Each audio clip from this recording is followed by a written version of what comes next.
This is WWE Evolve Post Review with the Invisible Couple, EOD Wrestling Hub 33, Terrell and CJ, AK for real, love, Coach FC. HW on P, you ever, you ever, you ever, you ever, you ever, you ever, you ever, you ever, you ever, you ever, you ever, you ever, you ever, you ever, you ever, you ever, you ever, you ever, HW on P, you ever, you ever, you ever, you ever, you ever, you ever, you ever, you ever, you ever, you ever, you ever, you ever, you ever, you ever, you ever, you ever, you ever, you ever, HW on P, you.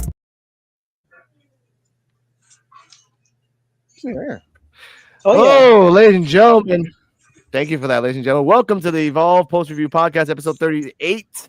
I'm joined today by a very special guest, Mr. Evil Dose from the Wrestling Soups and Friendos. How are you, sir? Good. How are you? Thanks for having me. Of course. Check them out on the DRWC show on YouTube every Saturday, talking about things and sometimes Among Us gameplay. It's fun. White chocolate. We're in your spirits. We hope you're okay, and we hope we have a speedy recovery. Honestly. Across the pond, Coach FCHW. How are you, sir? Hi, I'm good. Thank you for having me again. I've been on and off the last few weeks, but I'm glad to be back here permanently now. Of course, you're in the theme song. If you heard yourself, so you're good. I did. Terrell, take it away. Alrighty, y'all. What's going on, everybody? My name is Terrell, and this is my lady, the beautiful werewolf. Hello, it's CJ Wolfie. How y'all doing? And together we are For Real Love. For real love. Aww. And we are joined by Coach, the man overseas doing the thing. We got Mr. Invisible. Shout out to Miss Invisible, wherever you may be, probably sitting right next to him. And we are joined by, last but not least, a special guest, Mr. Dose, Evil of Wrestling Soup. What's going on? Yeah, it's good. Thanks for having me, and thanks for elevating me to the big boy table on Wrestling Soup. I'm typically relegated to the side salads sections. All right. Appropriately. All right, ladies and gentlemen, Invisible Woman, and it's called Invisible Couple from now on. We're gonna retcon that for the future. Today we're gonna talk about Evolve bit by bit. We're gonna have some clips. We have a special continuing journey of the Studometer with brand new stuff. Shout out to Mr. D Walk on NXT Time with D Walk on Wednesdays at 9:30. Viewer discretion is advised. I don't control him anymore. Mr. D Walk. Oh yes, Mr. D Walk himself. The dirtiest pimp known in Flint, Michigan. Ladies, fellas, hide your ladies. That man will scoop her up and turn her out. Oh my Ladies and God. gentlemen, he is not a clone that was frozen in the 70s and thawed out. This actually is him, ladies and gentlemen. Now we're gonna start off with Callie Armstrong. We're gonna start off with Callie Armstrong talking about PJ Vasa, talking about she deserves a rematch. And Mr. Those Evil and White Chocolate brought this up. Callie Armstrong, I think, technically has 4 catchphrases if we count them out. Now, what she said was straight like that. That was a new one. Before she was the difference maker. After that, she was too strong Armstrong. Our personal favorite was Karen Armstrong when she used to get mad and just get angry at everybody. That usually happens with and that's gonna happen soon in about a couple weeks, ladies and gentlemen. Don't worry about that. So before we continue, what are your thoughts?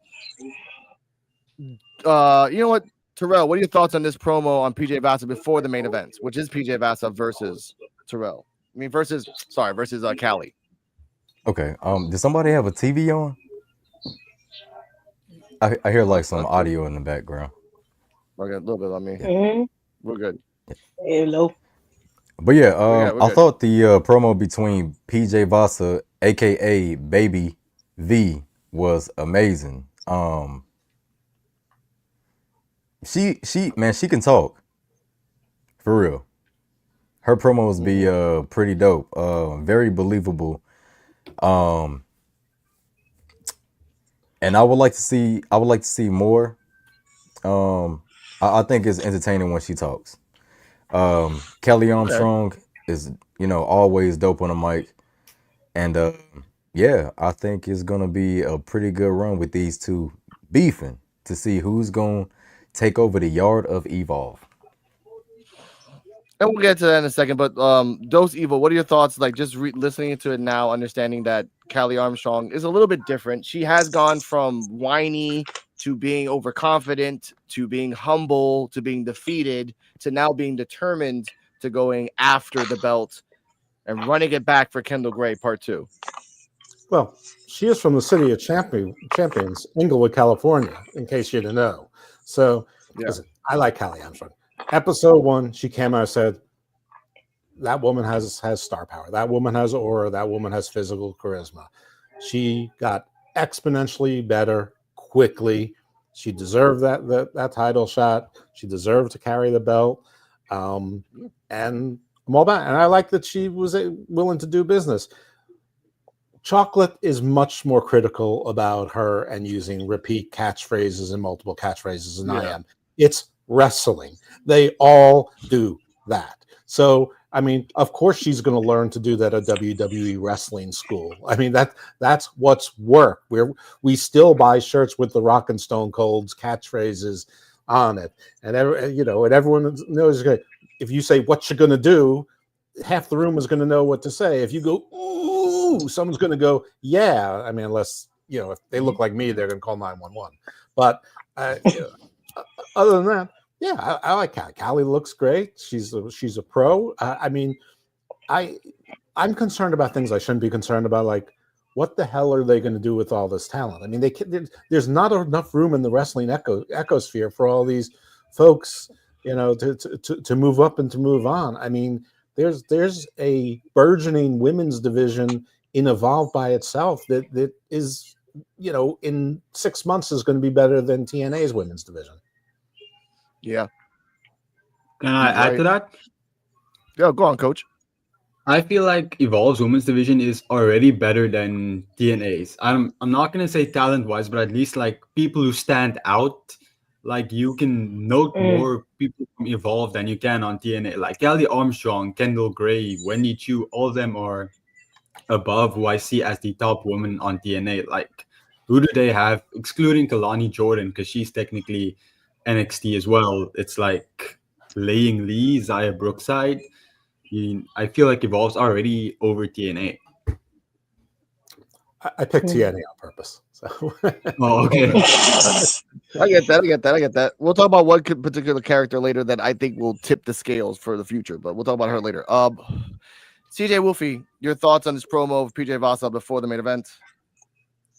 Yeah, I like it. I like the presentation they did it with them, like, saying they're gonna do this and that, and how they make it where it'd be more serious because this is like it's the main event for one, and then see who can be the top woman be in the division for the women's division, and then go on at the Kendall as well. So yeah, I like how they really presentation with both of their promos on there. So it's good. It's good to let them look forward to it. The match also. Now, I'm going to say this now, and it'll make sense for a little later. Callie Armstrong is a Saiyan. I'm going to say that now, so there's reference for that later when we talk about the match. All right. Yep. Starting up. Yeah, you know what I mean by that. Starting up. I fucking hate their names. Harley Riggs and Jax Presley, both who are cowboys, or like we like to call them the Diesel Brothers, or as White Chocolate, or I like the names. Jeff, you went hard. You went hard on Saturday. Like you said like 5 different names for them. For God's sakes. All right. Anyway, Triple H and Kevin Nash. Say those names you remember. Man, that's Triple H twin. Oh no,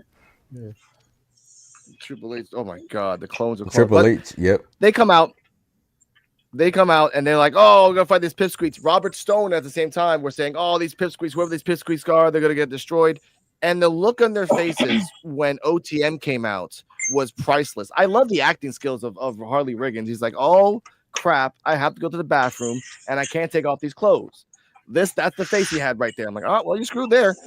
And as they're coming out, Peter Rosenberg, "Oh, now what happened to all the pipsqueak stuff?" Like, oh, and then I love Robert Stone did say, maybe they should have had a week to prepare. Maybe that would have been cool. Like, no, you talk that crap, you get a bar fight outside. You don't expect who the hell is gonna be there. You're just gonna have a bar fight, sir.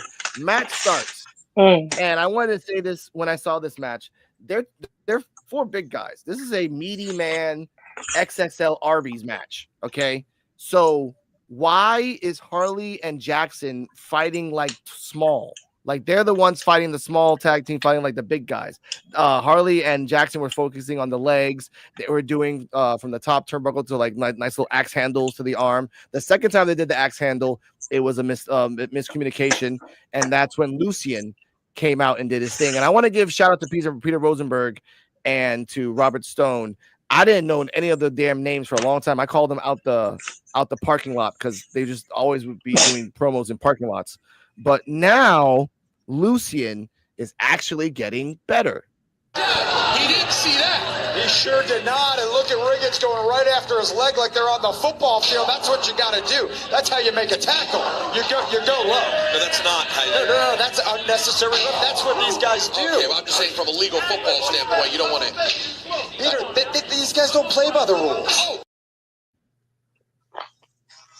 Now, yes, Robert Stone doesn't know about football, and if he bets on football, he'll lose. But this is actually the clip. Give me a second. There we go. They know at some point there's going to be Evolve Tag Team Championship. I mean, this tag division here in Evolve every Wednesday is heating up.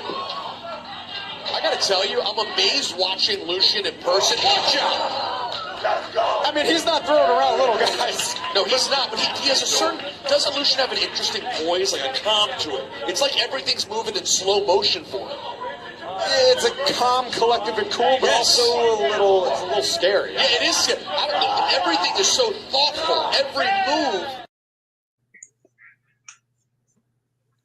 All right. During the match, they focused on Bronco's leg. After a while, they got the comeback. Bronco did a little bit too many G rides to them. At the end, they did their finisher to Harley Riggins and Jackson Presley. I will give this match a B+ for comedy, because when you talk that shit, you get that shit. And that's all I'm going to say about that. We do ratings, by the way, Jeff. So I'll go around clockwise and we'll get to you at the end so you have some perspective. Terrell, thoughts and rating of the match? I thought the match was pretty good. I will start with my rating. I'll give it a B+. Seeing the look on Jackson, oh my God, what are the names again? Man, Harley and Jackson.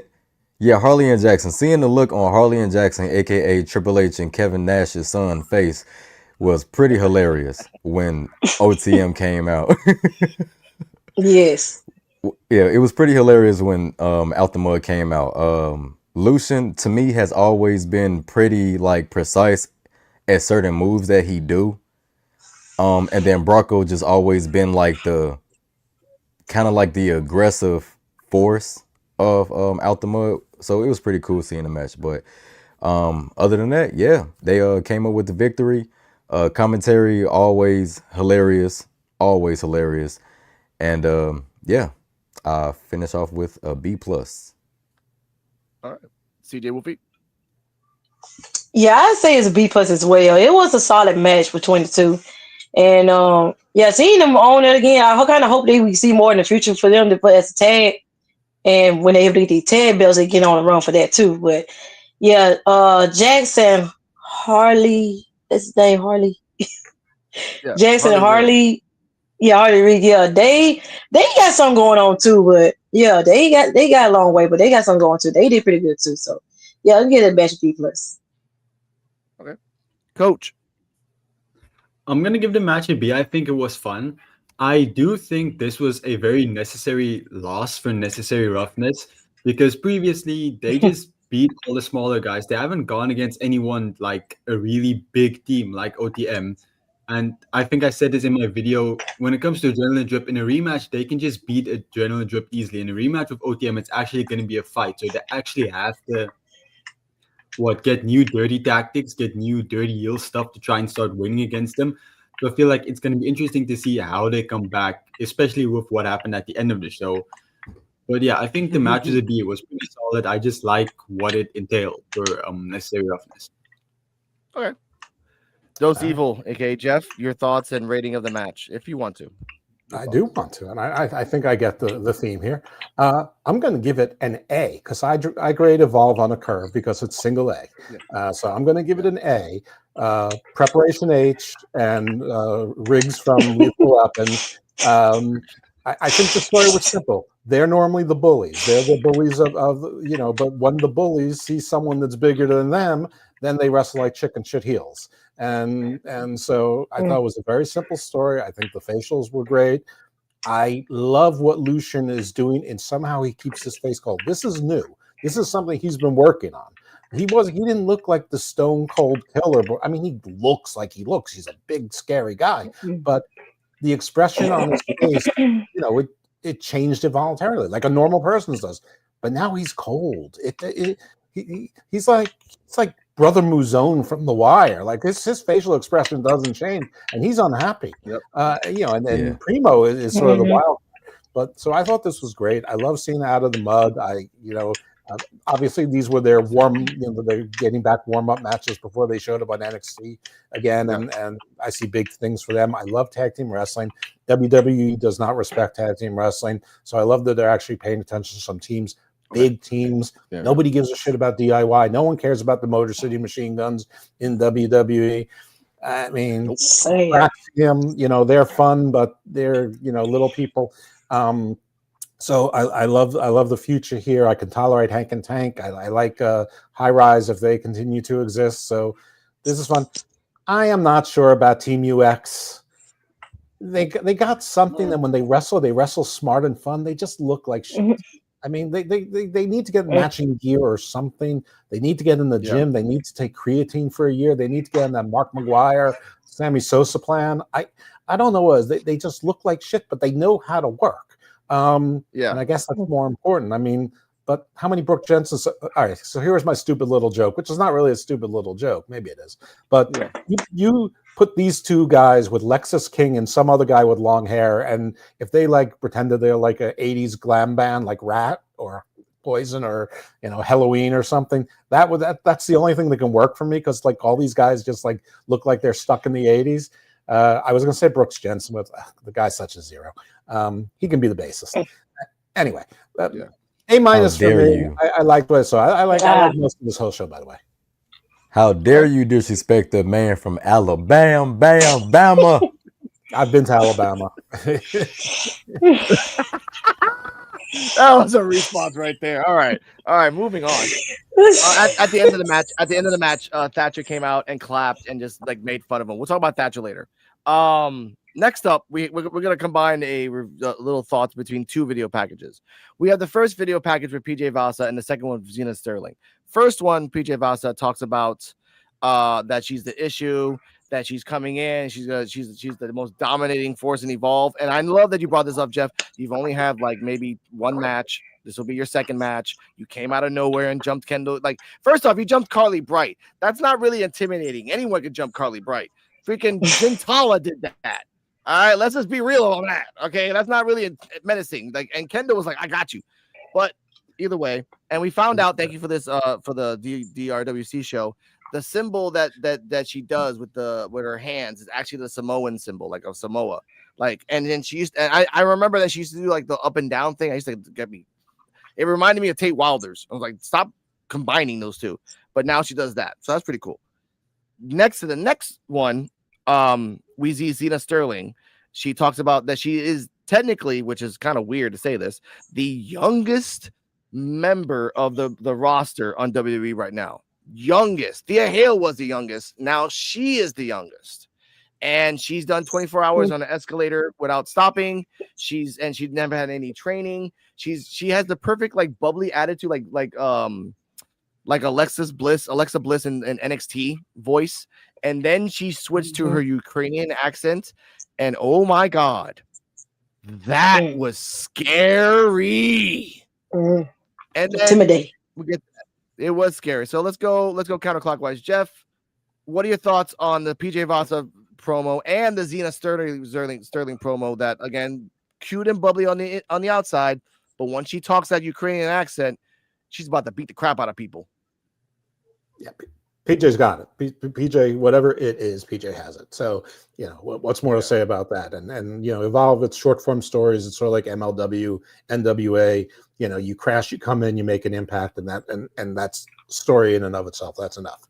Xena. So I don't know about if the co-host or the audience knows, but I review LFG with the legend Lufisto on the Wrestling Soup Network, and so I've seen Xena Sterling and PJ for 2 seasons on those shows.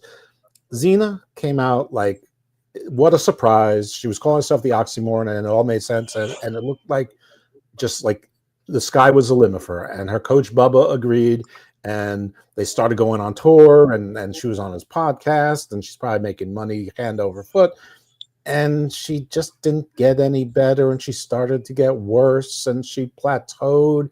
And now I sort of feel like if you were going to go see WWE on ice where there were actors playing wrestlers, Xena would be one of those. So she needs this. She needs work because, like, physically, she's perfect. She's beautiful, but she's big. She's broad. She's got those traps. She's got the accent. So she has it all, but she's almost too much of a satire. And I don't feel like that's WWE. Like when Santino Morello was around, like maybe then, but like right now she feels more like she'd be more like in NWA or WOW or something like that. So I need her to feel more serious. Conversely, she faced Carmen Petrovich, who looked like a freaking superstar here. So this really helped Carmen Petrovich. I don't think it hurt Xena at all, but Xena, I was a big fan, and I sort of soured on her a bit, but I'm hopeful.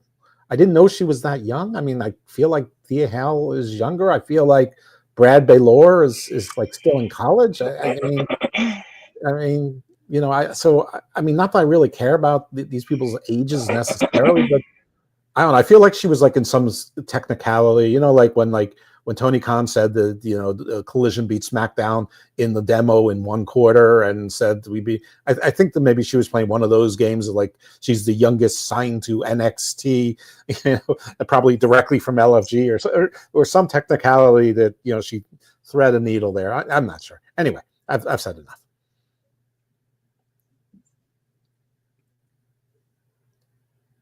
Your mic isn't working, I don't think. Thank you. You can say more than you want, Jeff. Coach, your thoughts on PJ Vasa and the Xena Sterling promo? I think he said pretty much everything there is to say regarding Xena Sterling. But personally, I really like her. I prefer these big, silly characters in wrestling. That's just my thing. So I really like her, and I don't mind that she hasn't really developed much because, well, this is technically her first appearance on like a wrestling show or like a weekly show. Well, I don't mind. Plus, it's Evolved. She is here to like develop. She's not even on NXT yet. So I don't mind, but I am a really big fan of her. I really liked her on Evolve. She was my winner pick both seasons. Fortunately, I should not be a betting man. But yeah, I really like her. And then yeah, PJ Vasa, she's really cool. I don't get why we had to change her name, but the name is still a cool name. But yeah, I like her. I have more to say in her match later. Not a lot about this promo, so I'll get there then. Yeah. Okay. Oh, that's fine. That's fine. CJ, we'll figure your thoughts on PJ Vasa and Xena Sterling. PJ Vasa's promo, like when I first heard her talk, I like, yeah, she was like, she could be another Jacob Pop 2, a female Jacob Pop 2 with these promos. So I said that was gonna be good. So I'm looking forward with her promos and stuff and her matches and everything. And with Xena Sterling, she seems like she's pretty cool. I like her how she did in the ring in her upcoming match we're gonna talk about. And personalities is different. And yeah, I would like to see she got a little rough side with it besides the Ukraine. When she started her Ukraine accent, I want you to got a rough side to it as well. So yeah, we're looking forward to it. Okay. Terrell, before you answer your thoughts on PJ Vasa and the Xena Sterling promo, a question on top of that. With proper training and with some good matches in the next 4 years, can she be the next Rhea Ripley? She's got the weight, she's got the height, she's got the she doesn't even need an accent. Just talk Ukrainian when you want to talk your shit. Like that scares people. Yeah. So your thoughts on that, Terrell? It could be possible, but she will definitely have to tap into something else that we have not seen her do yet, especially if we're talking about getting on the level as Rhea Ripley, because Rhea Ripley is like if China continued to stay in the WWE and like during the Ruthless Aggression era, she was just over. That's what Rhea Ripley is right now. That's like a what if. But yeah, Sterling will definitely have to show us something different now. Maybe with the whole, Ukraine accent, maybe like going into like maybe tapping into a different type of character or some type of in-ring work where she, switch, maybe like a light switch comes on, or like a fuse be blowed and she just go like wreak havoc. The size to her is definitely amazing. Like she looks intimidating. Yeah. And I think she would have to tap into that more. As far as in with PJ Vasa, hey, PJ Vasa is dope. And I know, Coach, you mentioned a name change. They're changing her name. Yeah, her Or change original the name. name was Penina Tualepa, and they changed it to PJ Vasa. Right. Okay. Oh yeah. Okay. I know what you mean. Okay. Like but yeah. imagine if they try to say that on Raw. Like that's not gonna happen, right? Yeah. That makes sense. But yeah, PJ Vasa, man, she's a total package right now. She came in with that fire the same way Kelly Armstrong did. You know what I'm saying? Yeah. And yeah. she could be a force to be reckoned with. Yeah, she definitely could be a force to be reckoned with. And the reason why I call PJ Vasa Baby V, it's me and my lady, it's a reference to next Friday, Baby D. It's a character called Baby D. Oh snap! Oh yeah. That's what My bad. I I thought it was at 8 o'clock. My bad. No way, me too. Right. But yeah, Dose Evil. This is the wise man that we have in the building, Mr. EOD Wrestling Hub 33. EOD Wrestling Hub 33. Dose Evil, aka Jeff. What's going on? How you doing? Yeah. All right. But yeah, since you're here, sir. Yeah, she just come off. But yeah, she just comes off as like Baby V from like Baby D from next Friday. Like literally the same person, just in a professional wrestling ring. Yeah. If I see her with a little mini Hennessy and some Newports, I'm like, oh, it's Fatu. Another world. All right. Jake. Yeah. Shout out to MLW. They actually had the balls to show that. But EOD, since you're here, we're gonna do a nice little like speed rounds. What are your thoughts on the tag team of Harley and Riggins versus OTM? Your thoughts and rating of the match? I thought the match was actually pretty good, and I thought it was weird that it was OTM, since I thought this was supposed to be like an ID showcase, and they're not technically ID people. But I thought it was really good, and OTM is starting to grow on me the more I see them a little bit more, because I think before what it was, you will see them for like 2 weeks, and then you won't see them for 4 months or something, and then you see them 2 weeks, so you never really got a chance to really see what they can do. It seemed like they're pulling off more moves in the match, and Riggins and the other guy, the Diesels, I think they're gonna be good on the main roster. I don't know how good, but they got the look, and that whole style that the main roster is kind of like used to be known for the tag division. So I see bright things in their future. But I thought the match was really good. If I had to grade it, I'll grade it like a B. I mean, they weren't gonna shock the world or anything like that with their movesets. But I mean, it wasn't a bad match either. So okay, and we're catching up right now. Your thoughts on the PJ Vasa promo and the Zeta Sterling promo. I told Terrell this. I'll tell you this too. In 4 years, proper training, good matches, good showcase, can Zeta Sterling become the next Rhea Ripley? Oh wait, hold on. That's a whole nother. I was thinking her because she kind of reminds me of right now more of Tiffany Stratton, like a better. I don't want to say better in that way, but her act, it comes off reminds me of Tiffany Stratton. But She looks like a bigger Tiffany Stratton, like Yeah. like Chad Gable. Yeah, it's like Chad Gable as a El Grande Americano, right? Now we have Louis as El Grande Americano. So it's like we have Tiffany Stratton, Zena Where are you Sterling. getting that from? Like, Yeah, that's what she reminds me of. Tiffany. Her promo, because I saw the promo that she cut for the Tubi teaser, and I was like, I wasn't expecting, because I haven't seen LFG, so I saw it at a house show, but she didn't speak at the house show. El Grande but- Americano is El Grande Americano. So So we all know we've never seen him without his mask on before, so we're speculating. But Zena Sterling, she has the potential to be, because I think Rhea Ripley still be around at the time when she gets probably to the main roster. Like, but I think she has the potential of being like a fan favorite. Like, definitely, like the way she carries herself, her wrestling moveset is pretty good too, and she's kind of a powerhouse. Like, you wouldn't, like, just by looking at her face, you wouldn't think it. Then you see the complete package, and I'm like, yeah. And she looked like she could probably cut a promo too. I haven't heard a full promo, but the Tubi teaser was pretty good.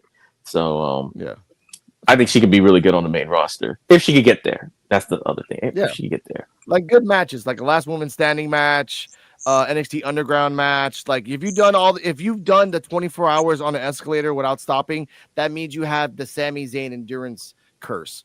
So that means you can just go for 15 minutes. If you talk your shit, you gotta walk your shit, ladies and gentlemen. New catchphrase. Next up, Zena Sterling versus Carmen Petrovic. Carmen Petrovic had her own promo. Oh, you have all these awards, but you can't. I'm not gonna. Whatever. I don't care. Whatever. It's freaking Carmen Petrovic. We've heard the same promo in NXT and everywhere else, so there's nothing anything great about this. This match lasted exactly. I have the number here. 4 minutes and 59 seconds. Yay for Evolve and trying to squeeze in 4 out of things. Zena took control with a test of strength to start the match. Petrovic lost, but was able to slip out and apply a headlock. She went for a double underhook suplex into a submission maneuver, but failed to tap Petrovic. Carmen came back with a series of kicks, followed by the Petrifier for the 3 count. That was it. La-dee-da. I want to give this match a C because Carmen Petrovic is in purgatory. She's you can see her in NXT, but she only works in Evolve. And Zena Sterling was good, but a 4-minute match I didn't like it. For me. Dose Evil, your thoughts on the match and rating? Ooh, rating. I remember my curve aspect, but I think C plus, which doesn't sound like much of a curve next to your C. I don't think it was much of a showcase match for Zena. I wasn't really impressed by her work. She looked a little clunky. Carmen had a carrier, and I'm not sure that Carmen's up to carrying her. Her finisher, the Petrifier, looked great. I think she looked great. Yeah. She had a 6-pack. I mean, I was very impressed with Carmen. And you're right, she's in purgatory. I mean, on one hand, I don't get it, but on the other hand, of course I get it. They have like 40 women who are ready for the main roster on NXT, and then 12 more in Evolve, and there's only so many people that you can loan to AAA and to TNA at a time. But like maybe she'll find her feet in one of those. I always sort of wanted her and what's Xylee's character's name in TNA? Laying Lee. Yeah, I think they'd be an interesting tag team because they're both sort of like sword people. So that I think that it's funny because you were talking about Xena with the Ukrainian accent when Carmen said Petrovic and she went into an accent that was like, and the sword. Like, I know she's sort of like supposed to be the widow from Kill Bill, but she's sort of a face, so it doesn't match. With her accent, she should lean into it, and she should do a Black Widow thing, like from the Avengers. And then when she's a face, she can be the White Widow, whatever, and lean into that accent and stand out a little bit. Because right now, she's just a particularly athletic, blonde bombshell in a place where they have no shortage of blonde. I mean, the only place there's more blonde bombshells is on what was the guy from Playboy? What was his name? Hugh Hefner. Hugh Hefner's like wall. The photos of ex sort of wives. That's the only place where there's more blonde bombshells. So he answered that very quickly. Yeah. Hey, all you gotta do is I'm old. Yeah. All you got. Yeah. Go on. That's it. I don't. The Rhea Ripley thing for Zena Sterling. I mean, that one, like, to see her being successful and to see her being Rhea Ripley, like I think maybe more Bailey than. But anyway, that's not the question posed at the moment. No, I know, but like I don't want her to be a Raquel Rodriguez where she's just there and she's useless. Like I don't like I see actual future for Xena. Raquel's just there because like we need a tall Latina. You're there. We have a small Latina with Roxanne, but that ain't gonna work out. Also, before we continue, we're gonna talk about a showcase character that's gonna come out later on a promo. But am I mistaken? But isn't Shiloh Hill dating Roxanne Perez, not the other guy that we're gonna talk about later? No, Drake Moreau. No. Yeah. Okay, my bad. I thought it was Shiloh Hill. Okay, my bad. We'll talk about Shiloh Hill later. No, I want to add about. Yeah, sorry. Go on, Coach. No. Go on, Coach. I want to add, the thing with Xena Sterling is I feel like she is going to at least have a leg above Raquel Rodriguez because she has some personality, and that does matter a lot. Raquel, as good as she is, she sometimes feels very bland, very stone-faced. So even if Xena Sterling isn't that successful, I feel like she'd at least be on Raquel's level because she can stand out in the personality aspect. True. And added up bonus. If Natty, if you're listening, I know you're not listening to us, but Natty, if you are listening, take her to the dungeon. A big girl that can do technical stuff on the fly. That's something we have not seen in a very long time in wrestling, and that could be something different for her. Nice little big ass, a giant Daniel Bryan. That could work for me. But EOD, your thoughts and rating? To me, like I said, I'm not an LFG guy, so to me, I thought it was a showcase for Xena, and because it's Evolve, I'm like, it was good. I like the match. You're right with Petrovich. It's like she's an NXT person that's kind of stuck on Evolve, and I don't know why because she doesn't really have anything to do on Evolve either. So I don't know if it's maybe more of an experience thing, like you were saying, like trying to carry the match type of situation. Even though I don't really know if that worked that well, but to me, and I did like the most thing about the match I did like was the commentary because they were explaining it's like, okay, well, if Carmen was the beater, then it's like, yeah, you should beat her because she's a rookie. But if Xena beats you, then it's like I like the fact that okay, logically that all makes sense. It's like there really was no upside for this match for Carmen to begin with because yeah, you're supposed to win. If you lose, it's like, oh my god, you lost to a rookie. So there's really no upside for in the match. And I like the fact that they at least acknowledge that and everything. I do think the right person still ended up winning in the end, but I was impressed from what I saw from Xena a little bit. Like I said, for me, it was kind of my first time seeing her and Evolve. So I'm looking at it more like it's your first match, even though I know it's not her very first match. So I'm like, yeah, it was decent. I was kind of entertained. She was different looking and everything. I didn't think she was going to be as technical as she was and like for as big as she was. So not to say she's fat or anything. She's just, she's a monster. I don't want to say that. She's not. So no, we know what you mean. Okay. Yeah. No, it's okay. No, because I almost like what Coach did in your stream and everything. I was like, wait a minute. I said it out loud. I was like, wait a minute. Let me. So, but yeah, I would give the match a B- if I had to do anything with it. But yeah, I thought it was good. I was entertained. Okay. All right, Coach, before we get to you, we actually have a video clip. Here we go. She learned from Hall of Famer Bubba. Think of how tough she must be for Bubba to put the stamp on her. And you know a little bit about how tough Bubba Ray is with all the time you spent in the ring with him. Yeah, I certainly do. And it's not something that I really want to get into or talk about, but let's just say I still have his handprints somewhere on my body. As you see. That was a long pause. That was a long pause there, Peter Rosenberg. But anyway, Coach, your thoughts and rating of the match. I'm not upset with what happened in the match. I was just very confused initially because everything that happened made it seem like, okay, this is our introduction to Xena Sterling. She's going to be this new women's wrestler, and then she loses to Carmen Petrovich. That I don't think there's anything wrong with losing to Carmen.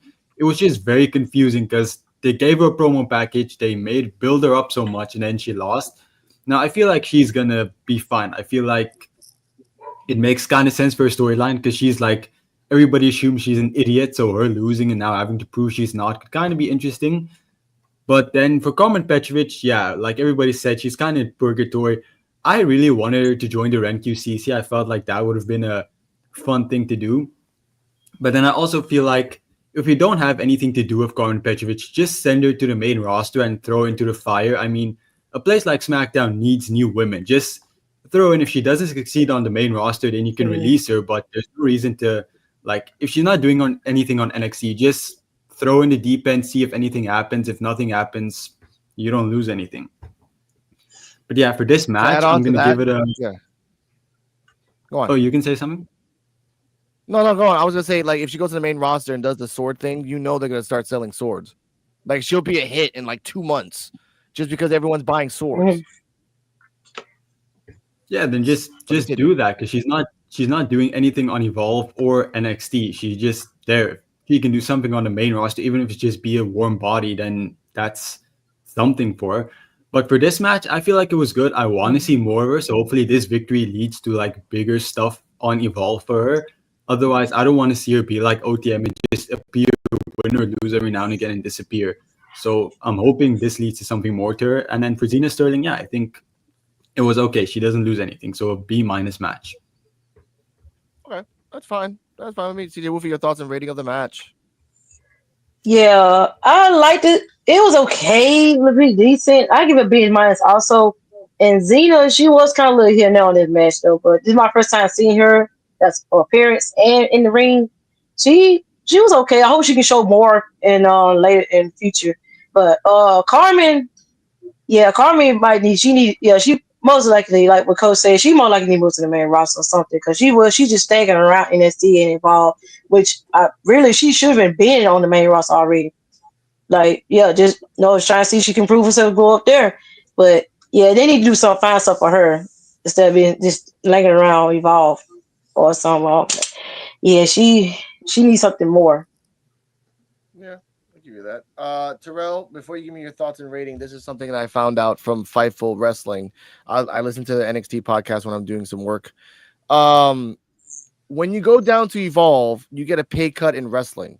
When you appear in NXT, you only get maybe about the 5 to 10% something. That's it. You don't get when you go to a match and when you actually have a match, you get a little bit extra. So that's why I call her in purgatory, because when she's in Evolve, you get a pay cut. But when you're on NXT in the background, you don't really get paid. But Terrell, your thoughts and rating? Dang. Man, that's some news right there. But what I will say is that Carmen Petrovic, she has the talent to be on the main roster. Why she's not on the main roster, I have no clue. You know what I'm saying? She's a technical wrestler. Love my technical wrestlers, man. But I think she's not being used to the potential that she could be used to, and I feel like it's some more potential that's there that she's not displaying. I feel like there's more that could be unlocked if she's around the right person, aka Natalia, aka Natty if you're nasty. No, I'm playing. Get her to the dungeon. I say get her to the dungeon. Let her take some time. If she's not getting paid being in the background of NXT or whatever the case is, man, just let her take some time to go to the dungeon, man. I think she would be dangerous if she went to the dungeon because she already have the skill that it takes to be a good wrestler, but she's just not being used correctly. Going up against Zena Sterling for this to be her first match in Evolve, it was pretty cool with how they presented her. But I feel like if they was going to have her lose to Carmen Petrovic, which, she lost to a devastating finisher. I love that finisher. It reminds me of Trouble in Paradise. And I love that finisher as well. I feel like the match should have been longer. Not just 4 minutes. That was or whatever 3 minutes. It was just way too short. Because the way they hyped her up, and then to have that little time to like show her skills, whether she's gonna be offensive, defensive, it just wasn't a lot that Sterling was able to show. But she has the look. We just need to see more from her, and I do like the idea that Doe said about a gimmick switch. I like the idea of having that Black Widow from the Avengers kind of look. I think that would look really nice on her. Yeah, that's just my take on it. But I'll give it a C plus. Oh, Didn't wow, she okay. already trade with Natalia? I think I remember there being a storyline a while ago on NXT where she and Natalia were together. Or am I imagining things? I think you're imagining things. I don't remember that one. I'm gonna That must have been look real 2022. 2022. Natalia, what 2023. with I wasn't watching someone? it. Yeah. Cause I remember it was Wait, like was it- an underground match. Yeah, before Yeah. Maxine, yeah, she Oh, won, you know but I what? can't remember who it was. Yeah. Because Shayna Carmen, Baszler. they was beefing. Yeah, they was beefing with Shayna Baszler and That's Lola right. Vice. Yeah, And that's Lola, right. yeah. Mhm. Yeah. No, Natalia and Carmen Petrovic did team up. I'm Yeah, looking at Google. that's what it is. Okay, there we go. Oh, look at that. No, I'm talking Yeah. about going to the dungeon. Oh, the real dungeon. Oh, Okay. Go to the I was thinking dungeon. about that. Yeah. Take You know a- what? As a storyline, Take her right yeah. down there. As Fun fact. a Fun storyline, fact. Natty. Yeah, go on. Oh, I'm sorry. Fun fact. Y'all know who was in the dungeon before they came back, before they made their return? Maxine Dupree. No, but that's dope though. No, Yeah. Ilya Dragunov. Ilya Dragunov was Oh, yeah. in the dungeon, but yeah, he was in the dungeon before he came back to televised programming. Okay. Oh yeah, I saw a picture with Yeah. Gentala in the dungeon also, like recently. And then you release Gentala. Like I know she was getting green and evolve, but in time, like I was gonna say this right now, Natty can do a stable on WWE where it's like, look, I just picked up like 3 or 4 people that I think deserve to be in the dungeon, and they actually show footage of them in the dungeon. You get the respect there. Like just saying the word the dungeon gives them like credibility and fear. Like not for Maxine Dupree right now. Maxine Dupree is a special case. It's But just, Maxine, you know, she whatever. got a lot of respect though. She got a lot of respect though because Yes. like you going to train there. That's where you going to train at. Oh shoot, I get it. good luck. Like Yeah. that's all you can say is good luck. I'm sorry, but the people who are paying $3,000 for mid-level tickets there do not know about the dungeon and couldn't care less about the dungeon, and they haven't cared about Natalia for 2 seconds over her 17-year career. I don't know why making her a stable captain. It's interesting to people like us, nerds, wrestling people, but that's not who's going. That's so. Natalia isn't interesting. She's been boring her entire career. All we know is her last name and that she farted for a while. I mean, so True. her best work is doing Bloodsport, NWA, and going around to the other territories, being an ambassador. That's cool as shit. I loved her in Evolve. I like her in NXT. But every time she goes to the main roster, crickets. So no, I know. Natalia ain't the answer. They did her so dirty with that gimmick though back in the day. That was Oh that my was God. horrible. Yeah. No, but I meant like, and I think Terrell mean by Natty, like the character of what she's trying to do now, this new character of just like, I'm being a badass, I'm just gonna beat the shit out of you. Like that's the person that makes me interested in her, not Natalia. Natalia, I haven't been interested in her ever. And I watched it when she was in Total Divas, Total Bellas, all that shit. I meant Natty that I see in AAA where she pops out and beats the shit out of people. That's who She's I got a want to see. weird lesbian relationship with her sister. Yeah, I'm not opposed to weird relationships. I'm not opposed to lesbian relationships. But when it's with your own sister, that's a line. That's a line, folks. That's some Targaryen. Okay, but the Lannisters were successful because of it. Go on, Coach. The Lannisters were successful because of it, so I don't see why you're arguing. They ruled the Seven Kingdoms. They had dragons. All right. Speaking of the woods, that's a good segue. In the back locker room, Tate Wilder is with Trill London, and since Cardi M and he and Invisible Woman, every time we talk about Tate Wilder, Cardi M somewhere, my partner, my girlfriend, does this.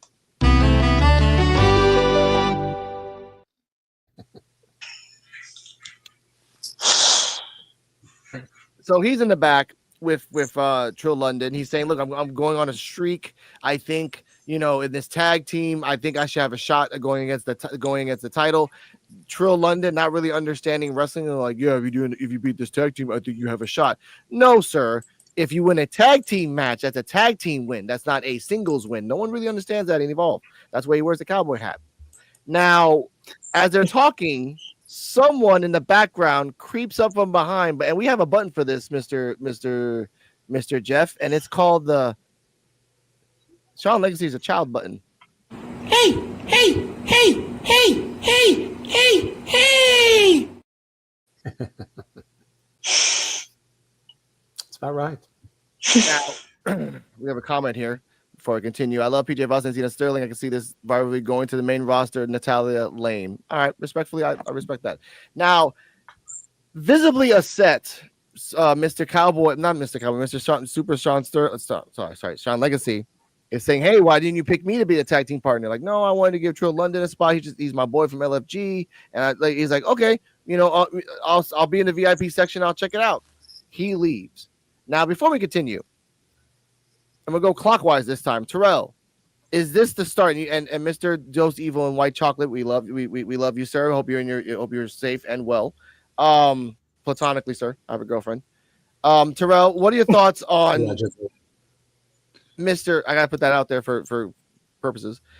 Terrell, what are your thoughts on Sean Legacy, the slow way to the dark side? You know what? I think it'll be way too early. That's just me. I think it's way too early to have him start already having jealous type, you know what I'm saying? Like jealous type tendencies already, you know what I'm saying? But it is pretty cool to see at the same time. But it's just weird because it's like, why he acting like, why is he so mad that, Tate Wilder picked another person to be his partner? And Trill London is pretty cool too. I like Trill London. That's my I would like to see more from him, honestly and truthfully. And it's not with the whole Jeff Hardy thing. I mean, it kind of has something to do with it, but I want to see what else he can do besides just, what he has displayed on LFG and different things of that nature. I want to see more in-ring stuff with them on Evolve, potentially on NXT. Potentially he be the one to bring back the hardcore belt. That'll be nice too. And not because he look like Travis Scott. But yeah, other than that, I think man, fuck Sean, bro. That's how I feel. Fuck him. He was hating on Mr. Inoue. Forget Sean. I don't care about Sean. It's still F you, Sean. You talented, but it's still F you, Sean. Oh my god. No, it's okay. First off, this button hasn't been pressed in a while. That is absolute facts. But no, man, Sean, his wrestling ability as a heel will be crazy. He's gonna be dangerous. Okay. All right. CJ Wolfie, your thoughts on this? Yeah, it's kind of odd that he got jealous over that though for not him being his tag. I guess because they had so many interactions, like episodes before, that he assumed that Tay Wilder going to pick him as a tag partner, so they going against Swipe Right. But Tay Wilder got other people you want to put in, like Trill London, which had been on Evolve and like forever. He's been on LFG. He appeared like 2 episodes before he left. So give him some TV time, get some time in the ring. So. Yeah, I don't see why he kind of would be jealous over that. Cause you can get over that. Come on.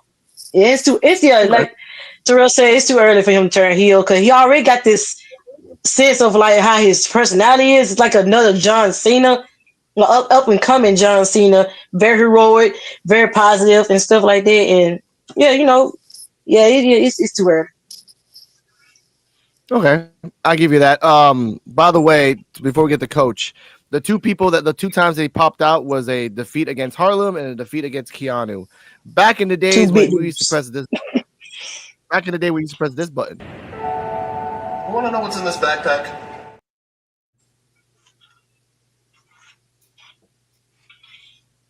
Hey, We miss you, Jordan. yeah. We miss you. Yeah, man. Hope you're not stealing. Now, Coach, your thoughts? I would disagree with the fact that you say it's too early for Sean Legacy. I feel like he's kind of lost his identity because I said this in my video. I feel like Tate Wilder is slowly taking that position that was Sean Legacy's as like this main character of Evolve. Feels like they're slowly transitioning Yeah. that towards Tate Wilder. And Sean Legacy, he's really not been irrelevant, but he's been, yeah, I guess you can say ghosting. He hasn't had a solidified story. He's like chasing the world championship, then he's teaming up with someone. He hasn't had a clear goal. So I feel like now, if ever would be a time to not like turn him heel instantly, but maybe like slowly turn him heel, being like where he's like, no, I'm the good guy. I'm the face of Evolve.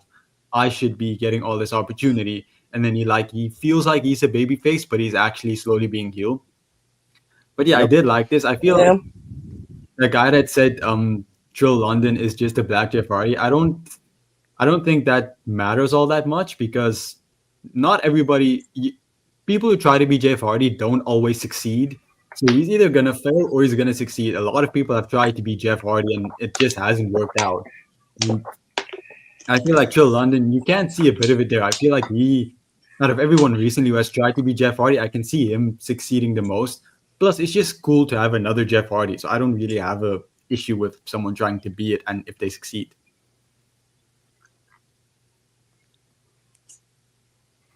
I do like the I do like what you said too, Coach, because I would like to see a delusional Sean Legacy, like the good guy syndrome thing. It's like I'm the good guy here, but it's like he's so delusional that he can't see that he's doing really bullcrap things. I like it. Now, before we get to EOD, add-on question. But remember, Sean Legacy has already planted seeds to Tate Wilder and Marcus Mathers. So if Marcus Mathers does the same thing to him again, you know he's gonna snap. So EOD, your thoughts on this promo and the slow descent to madness to evil Sean Legacy? All right. First, for me, I think the premise is wrong. I think there's like kind of a double turn going on. Not in a double turn as in like Tate Wilder is a heel going to be a face. I think they're both turning heel. Both of them. Tate Wilder is getting a little cocky. And yeah, Trill London's his boy. But why did he really pick him? Oh, he's got the step of approval from some LFG legends, people, aka more important than you, Sean Legacy. And I'm going to use that. Instead of you, you're just Sean Legacy. This person has LG coaches on his belt saying, hey, he's the guy.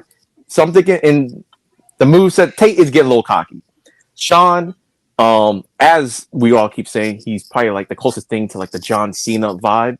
And the one thing they do, like they did with Braun Breaker before they brought him up, they made sure he could do face work, comedy work, and heel work before they brought him up. Because sometimes you got to change your character a little bit. And I think this might be the way to get that heel Sean Legacy character eventually. But I think they're doing the same thing with Tate Wilder. To me, I think they're both slowly turning heel. So, but I like it and everything. And I think all y'all are right with Sean Legacy. He's gonna be that Kurt Angle type of heel where I'm not the heel, I'm the good guy in all this, even though you're really the heel. I think Sean Legacy, that's the type of heel he'll actually be. But I like the segment. I like the little slow burn. So. Now I can imagine him like getting a chair and then slamming someone in the back and then turning around to whoever the GM is like, oh, no, he attacked me first. Like I'm just trying to be like I'm defending him. Like no, sir. Hey, I call it now the Kalani Jordan, Kalani Jordan mindset, because everything Kalani Jordan said in her promo was absolutely right. Oh, Dom, he cheats. Y'all cheer for him. Cody Rhodes, he cheated. Y'all cheer for him. I do it. Now there's a problem. You know, I think Sean Legacy is going to be kind of more like that. So. Yeah, I like it though. I like it. All right, Mr. Evil, your thoughts on this promo? Well, actually, yeah, the backstage. I agree with the coach 100% on what he said about Trill London and Jeff Hardy. I mean, people have compared LA Knight to everybody on Earth and say, just rip off of that. if it was that easy to copy The Rock and Stone Cold Steve Austin, don't you think everyone would try it? Oh, they have. Mr. Kennedy, a million people. I mean, so it doesn't work all the time. I agree with everything that EOD said about Sean Legacy, including the speed of it, and that you've got to play different characters before you raise up. I think there's a chance that Sean Legacy skips NXT. When Lexus King came down to Evolve and face Sean Legacy, and Sean Legacy had to lose to that clumsy oaf who can't wrestle despite his father. Sean Legacy carried Lexus King. It looked like Lexus King was the rookie, and Sean Legacy was the so. And I think his heel turn is going to come faster than we think. I think it's going to come this Tuesday night, or at least the catalyst is this Tuesday night on Gold Rush 2. I forgot about NXT. But yeah, I think it's right. The only thing I would add to Tate Wilder is, of course, he would make a decision that doesn't make any sense because everything he's done makes no sense. Right to the point of shaving his mustache and now starting to grow that cheesy thing right back again. Yeah. You did talk about that. You have been expressing that over a countless couple episodes on your show. Look at he wears like a vest that you wear like when you're on a jet ski, a water skiing. It's like this. That's not a cowboy. That's Aquaman.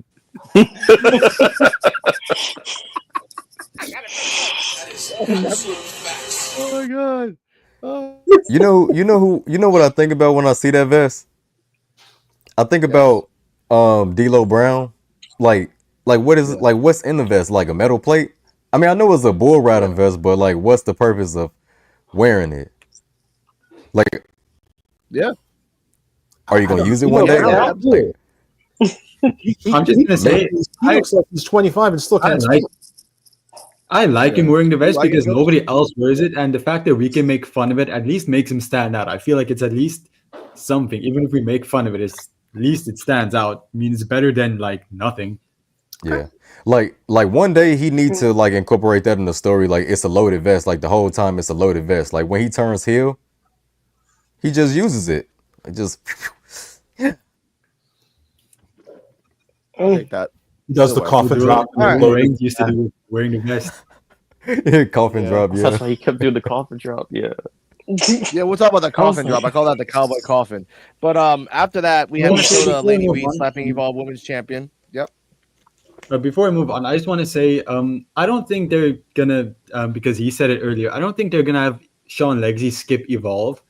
I mean, skip NXT and go straight to the main roster because NXT's men's division is in desperate need of people. I feel like anyone from Evolve who goes up will immediately go to NXT just because they're so desperate for more men's talent. I mean, they're keeping Trick Williams and Obafemi back already just because there's nobody else at the moment to carry what they have. So I don't feel like anyone's going to skip NXT if they come up from Evolve.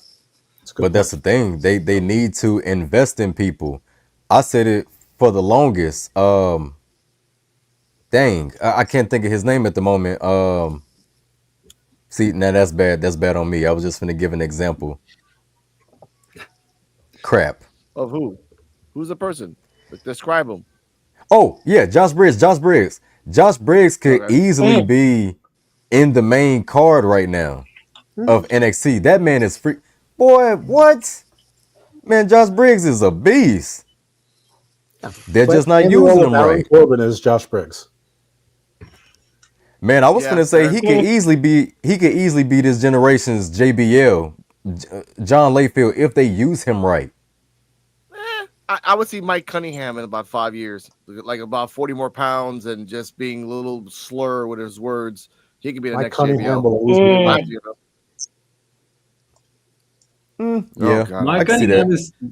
Mike Cunningham is just going to replace Cody Rhodes. Just one day, Cody Rhodes is just not going to be there, and Mike Cunningham is just going to appear, and he's going to be like, "No, I'm Cody Rhodes. I always have been." Yeah.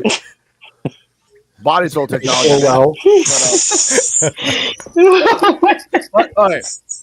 But let's keep it going here, ladies and gentlemen. We have an Evolve promo with Lady Reed slapping Kendall Gray. That's the reason they have a match. And Vanity Project and Sean Legacy having a match back in NXT a long time ago. So that's the reason they have a Gold Rush NXT too. I haven't seen the spoilers. I don't want to see the spoilers. I hope obviously Lady Reed doesn't win because anyway, we'll talk about that later. speaking of Legacy, Legacy is in the VIP section. Next up, we have Trill London, who has a weird hockey mask, not the freaking Jason hockey mask, but a standard hockey mask you see in hockey wrestling. I mean, in hockey shows. And he comes out like, ah! And then Tate Wilder comes out, and obviously Cardi M, wherever she is in this world, and all the women in the world do this. I have to press the button. Here we go.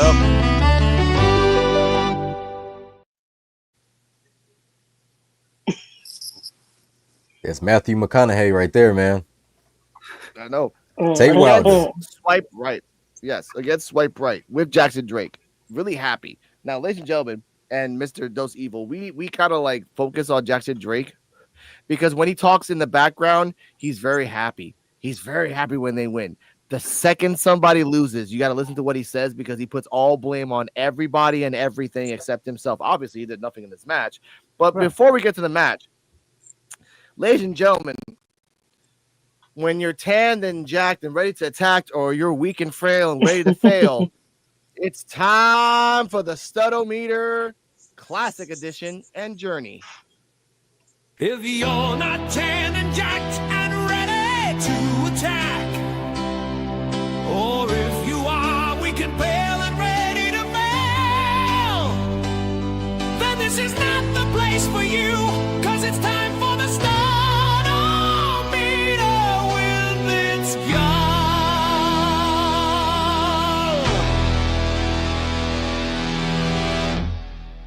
Tanned and jacked, ready to attack. It's Gal got the Studometer out and ready for rank. And let me tell you this, dummies, nobody in WWE is safe from the Studometer. So today, lucky contestant, drumroll please. Psych, today is a 2-for-1 special. We have Swipe Right.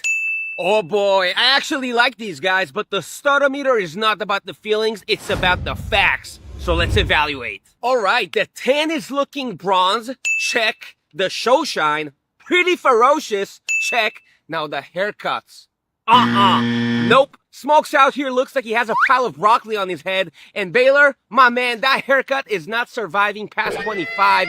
You need a high fade, a lineup, something to fix that thing. Oh my goodness. Alright fellas, let's talk physique. What I'm saying is that you need to hit chest day, best day, 4 days a week, prescribed by Dr. Itzgal himself, because with a name like Swipe Right, there better be 315 on the bar to back it up, dummies, alright? With that being said, I do enjoy watching these guys in the ring. Come on, look at that. I'm getting some serious stud vibes. So final verdict, Swipe Right is getting 7.7 on the Studometer. Let me say this. These two are the highest ID talent rated on the Studometer, besides myself, obviously. There's a lot of potential, boys, but there's a lot of work to do. So let me know who do you want me to rank on the Studometer. Until the next one, dummies! Can I just say, Ooh. I really want to see it's everybody. and show off one day. He will. But since Mr. Dos Evil, your thoughts on Swipe Right Studometer? The Studometer is a 10. That's sure. Swipe Right, I think he gave them a heel grade on that one. I think it was a little favoritism there. I would put Swipe Right 5 tops. Okay. And I would take I would put A.loren at 3 just for that haircut alone. Just for that Adam Rich 8 is enough haircut.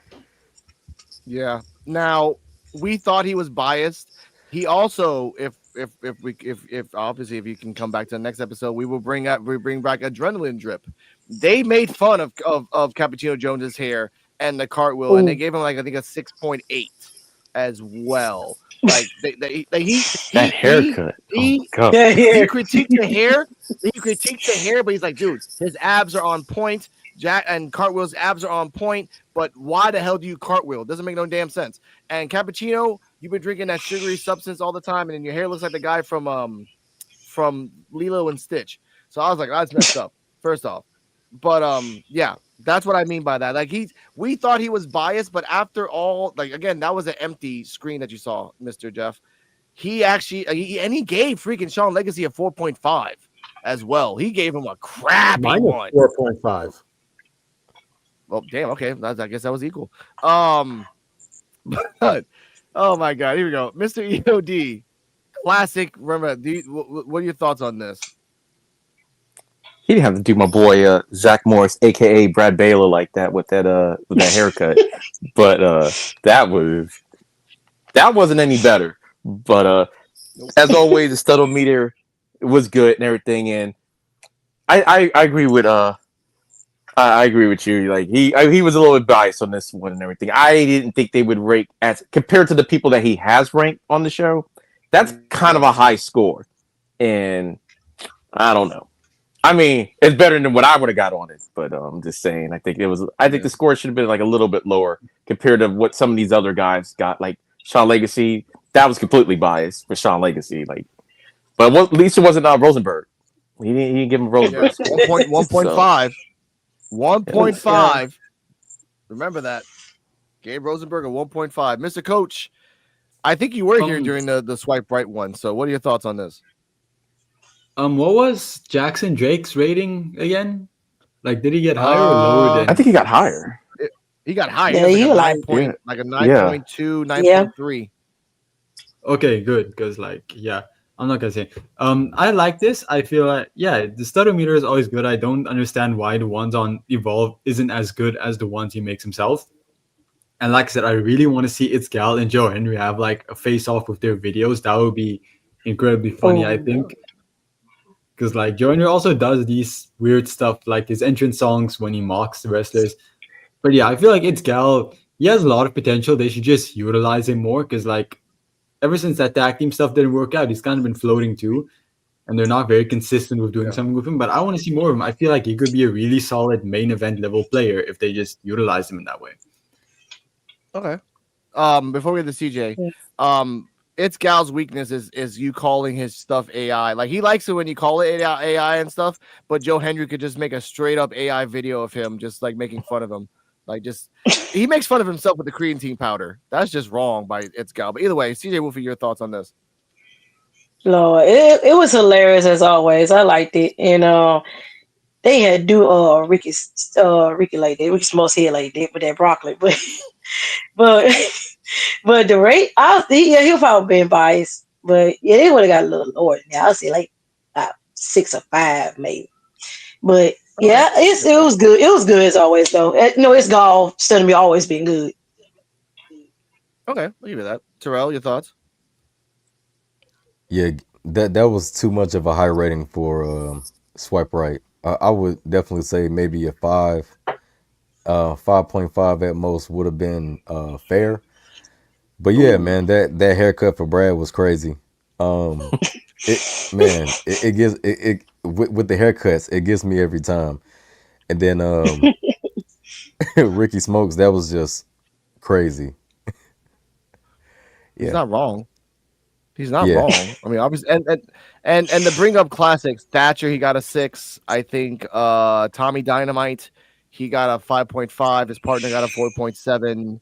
Jamar Hampton got a 9.7. Would have got a perfect 10 if it would have had matching tights. It's Gal's words, not mine. So yeah, I'll put that out there. Cappuccino's was still the most egregious haircut, though, when he gave him that Zach Morris. That was bad. Yes, oh my God. Rosenberg, you deserve a 1.5. Well, before we get to the match, let's see the journey of It's Gal try to find a tag team partner. Tandy Jacked, ready to attack. It's Gal has been looking for a stud all over Israel, and it seems like they don't have a single stud in the Holy Land. I don't know what to do over here. Is it deodorant? I need you to tear my bag. I think I found one. You know what? Never mind. Yeah! I mean, you know how important a good back tan is, right? Absolutely. You can't be tanned everywhere else and have a pale back. So can you tan my back? Absolutely. We gotta get it bronze. Exactly. Mint condition, right? We're gonna take it from average to savage. Check this out. Hey, watch the hair. Oh, my fault, dude. Come on. My fault. I got you. Oh, yeah, get that tanner on there. Do it. Don't even leave a spot. Oh. Now you get me. I'm gonna need the rest of this tanner for myself. Plus, you know what? This Sheamus stand is really working for Sheamus me. stand? Yeah, thank you. See you later. Masterpiece. No, I can't win here. Damn. Oh, I he have wrong not for seen that. That was a that. blind He reaction to wrong these, for ladies and that. gentlemen. Oh my God. Sheamus. Not the Sheamus And tan. he actually Sheamus did a stutter meter tan. on Sheamus too. Oh. Okay, Mr. Oh. Dose Evil. Oh no, let's go counterclockwise. Your thoughts on that? Seeing Chris Masters again is always a joy. I love seeing his interviews and different things like that. That was Chris Masters. Chris Masters. Yeah. Yes, that was Chris Yeah. Masters. Yeah, that's Chris Masterpiece. Masters. Oh shit! Yeah, Yeah. yeah. Yeah, Chris Masters. It's so nostalgic seeing Chris Masters, man. But yeah, it was funny, man. He didn't have to do his goal like that though, like hitting him with the oh no. I'm not gonna give you a spray tan. The Sheamus skin looks really nice on you. He wrong for Sheamus, that. he was like Sheamus skin, He what? wrong for that. He wild And then for like that. the way he was like demanding him, like, hurry up. Yeah, spray it on that. Yeah. That I sounded love very wrestling. sexual if you didn't pay attention to it.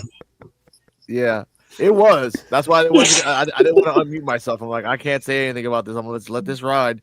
But CJ Wolfrey, your thoughts on this? Just I can't recall a promo. Oh, It's Chris Masters being Chris Masters. yeah. As surprised, I'm glad to see him. Like, I ain't seen him in such like a minute now. But yeah, you're wrong for that. Yeah, the man said some Sheamus tan on him. Yeah. Well, I wouldn't mind it if he can come back to WWE and could be doing something with God being a tag partner. I wouldn't mind seeing it. It'd be something. It'd be funny. They study music gonna be hilarious as all still. But yeah, that'll be fun. That'll be fun to see. So yeah, I like that. Right. Like that would be It's good to see him.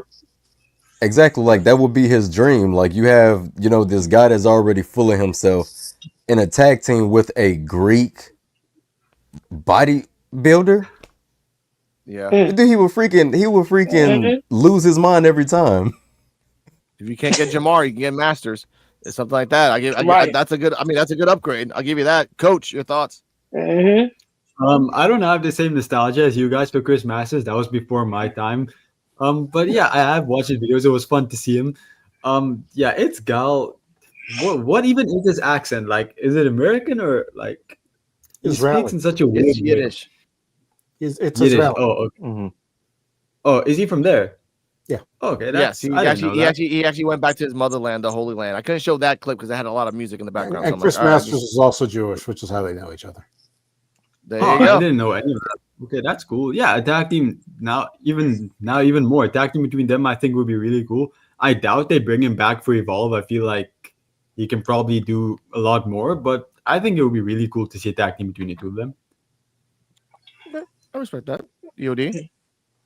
Yeah, the segment was funny, and I like the way that Gal could be self-depreciating too. It's like, oh my, not always just put it somebody else down. He can put himself down too, and it was because he thinks he's the alpha, and then he goes up to an alpha, I guess, and he completely has to back down and everything. So I thought the whole dynamic was funny. It's like, no, this is Chris Masters over here.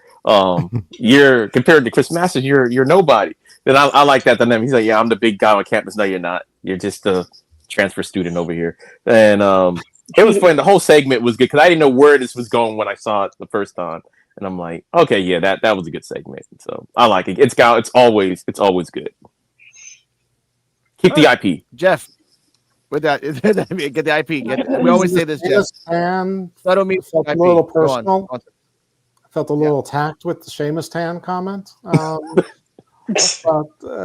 beyond that, no, it's gold. I mean, this is it. It's gold. I mean, he's comedy gold. It's hysterical. His peak. He's got peaks for weeks. His delts are dealt, and his pecs are pecking. His quads are quadding. I mean, he's jack stacked and he's ready to attack. I mean, and he's ready to identify if you are frail and pale and ready to fail. So, what more do you need from life than him? He's like life's ultimate life coach. Yeah. Could I add something Yeah. onto it too? Can you? Of course. So when EOD, when EOD and Dose Evil, when they say like the total package, I think Isgar has the professional wrestling elements. For real, he has the look, he has the promo skills, he has the in-ring ability, he has the heel skills, he has the babyface skills.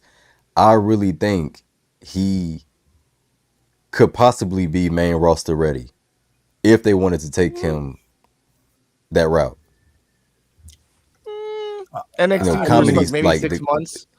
The comedy skills, like he has the comedy elements, all that. Yeah, like a Mel, There's kind of like a no Mel gimmick. Chelsea Green is what he kind of Yeah. reminds me of. Like he can kind of do it all. Not everybody needs to be the Undertaker. Yeah. Sometimes you need Yeah. a comedy just there, and everybody remembers you and stuff like that. So, just so you know, I gotta go in about like 5 minutes. But Sorry. Thank you for this. And again, he comes in with his own gimmick. He literally has his own gimmick. He has his own studometer where he can just do whatever he wants and talk about whoever he wants. And he's a good wrestler. He's not a great, oh, wow. Like, he's a good wrestler in time. I think for me, NXT 6 months to a year, and then maybe to the main roster to kind of like SmackDown for a while, feel it out for a little bit, and then you're out of there. I get that. you don't have to be a great wrestler to be a superstar. So, oh no, of course not. Of course not. James Ellsworth. We all remember that name.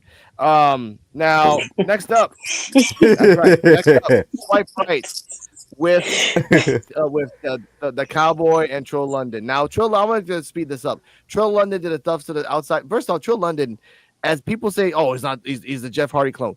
Jeff Hardy wishes he had Trill London's body. If Jeff Hardy had Trill London's body, he was like, damn, I could do way more stuff if I wasn't on drugs all the damn time. Like, we all know he was. Yeah. So the fact that Trill London can do things, jump higher than Jeff Hardy, and sell from Swipe Right, because Swipe Right was doing their thing. They were being systematic. They were being fluid. In the end of it all, Trill London did a tope to the outside. Cowboy Jake Wilder does a coffin drop, where I call it the cowboy coffin, because I'm like, you can just really play on that. And then he did the wild ride for the 1, 2, 3.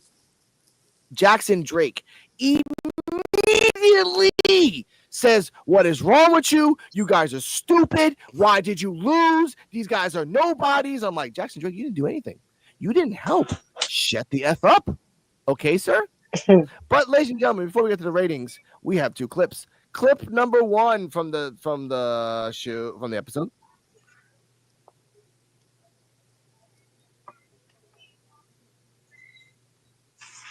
Oh, come on now. Thank you. The boys are here. The party's here. The greatest tag team in Evolve. And come on. They've been carrying this tag team division since day one. Swipe Right, Ricky Smokes, Brad Ballard, WWE ID prospects. Brad's the youngest prospect ever signed. Look at these guys. Hold on. Shrill London and Tig Wilder, I don't think they know what they're in for. The only thing those 2 guys got in common is that both of their names start with T. That's about it. Are you done? And the high risk thing. You are so over the top. Now, I admit it. To add on to that, he said you're so over the top, just like your vest. He retorted by saying, my vest costs a lot of money. I get a lot of likes on Instagram on that. So I want to put that out there.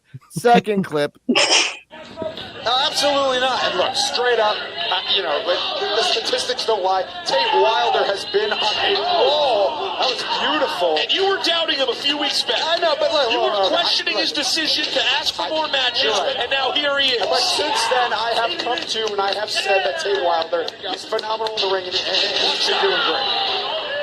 And he's going right after Brad Bay. But this right now is beginner's luck.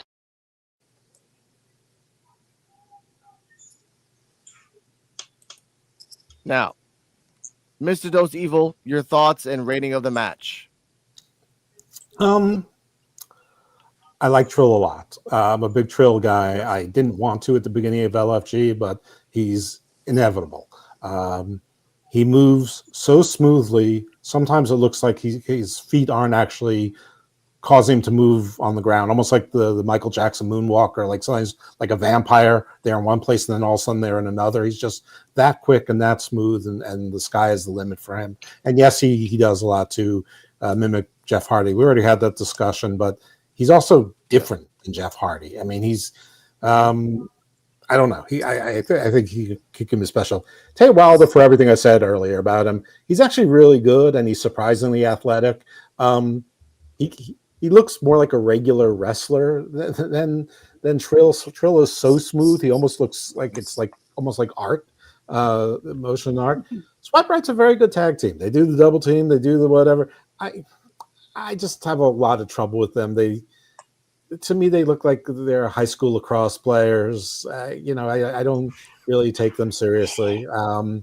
But I'm old and out of touch, and that's okay. So, but I was very happy and very surprised that the faces won. They must really love Trill, because I don't think this has to do with necessarily. I mean, it plays into the Shawn Legacy story, obviously, but I think it's more about they wanted to give Trill a win, and so they figured out how to put the two together, which is fine. That's what you do in wrestling.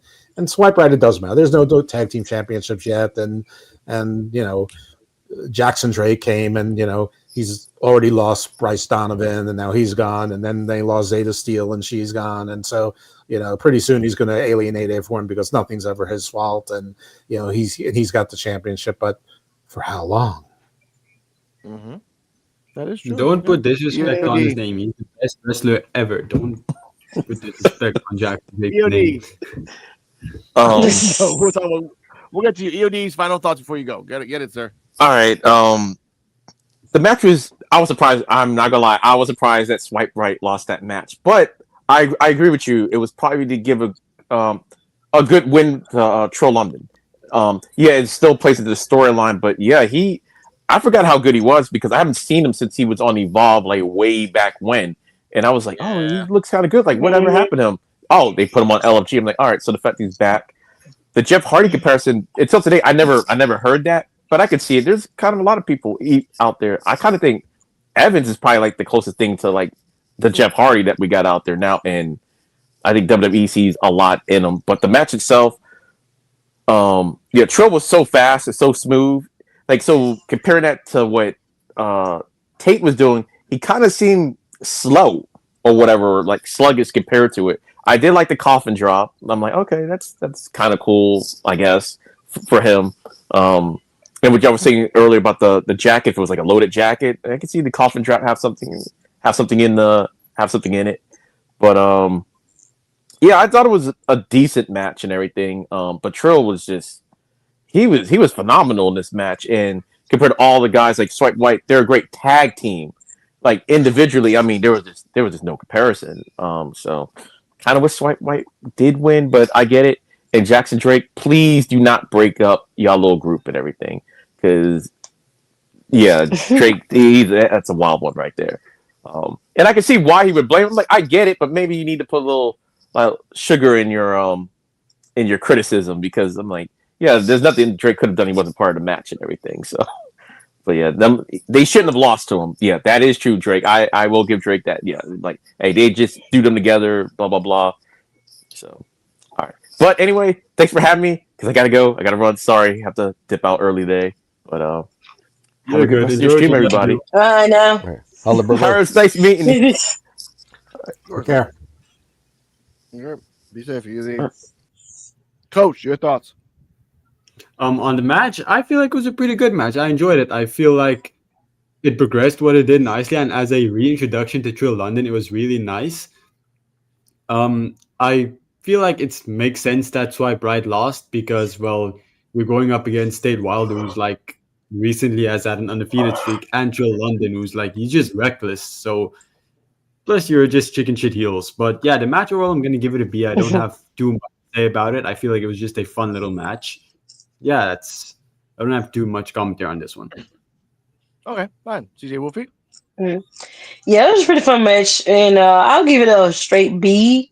And seeing Trill London again in the ring, like seeing how amazing he was, it's still crazy how it's just, it been put off there. But I understand why he been put on L.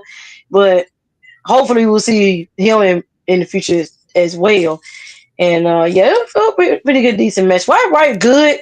It's just that I don't know, they just slacking on their skills. I don't know, but they're a good tag team. Just not just to the heels being over the top, but yeah, but it was a really good, decent match though. Yeah, I give it a B.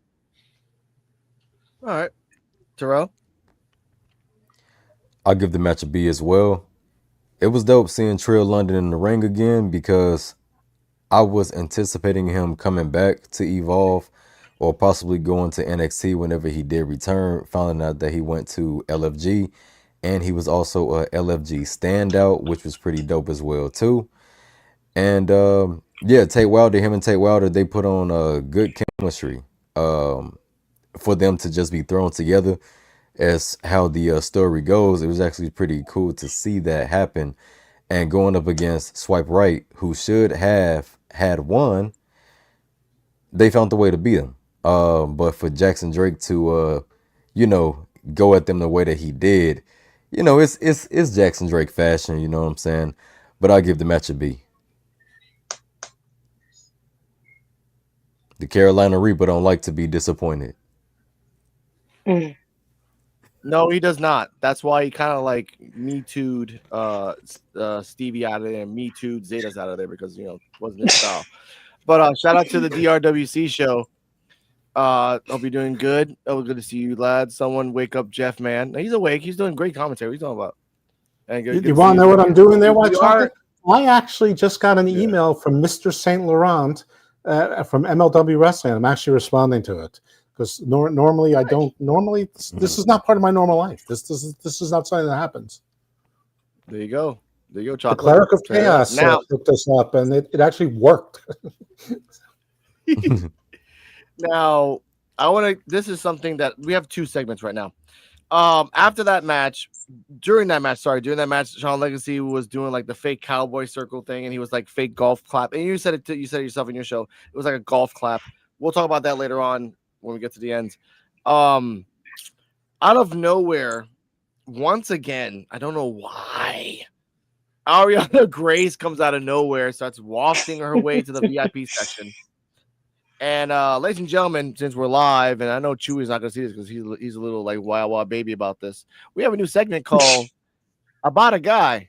About a guy called Chewy Martinez who wears the same clothes every 4 episodes, who is a mediocre to okay announcer but needs to get better.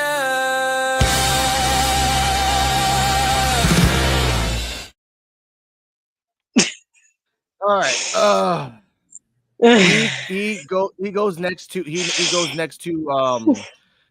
Ariana Grace's and then says, "What are you doing here?" And after that, someone said this. Oh, brother, this guy stinks!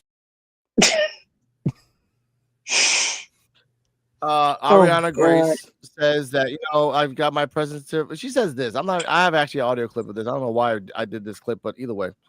This must be a dream come true for you. My biggest regret in life is that I'll never get to meet me.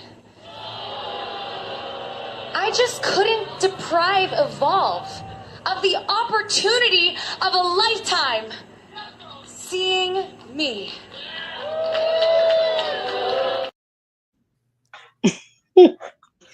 Someone fooled themselves. I know. First off, if you want to get to meet yourself, there's a new AI app called Two Way where you can just record yourself and then talk to yourself, and you can do that. So Ariana Grace, don't be lazy. Oh no, she was here.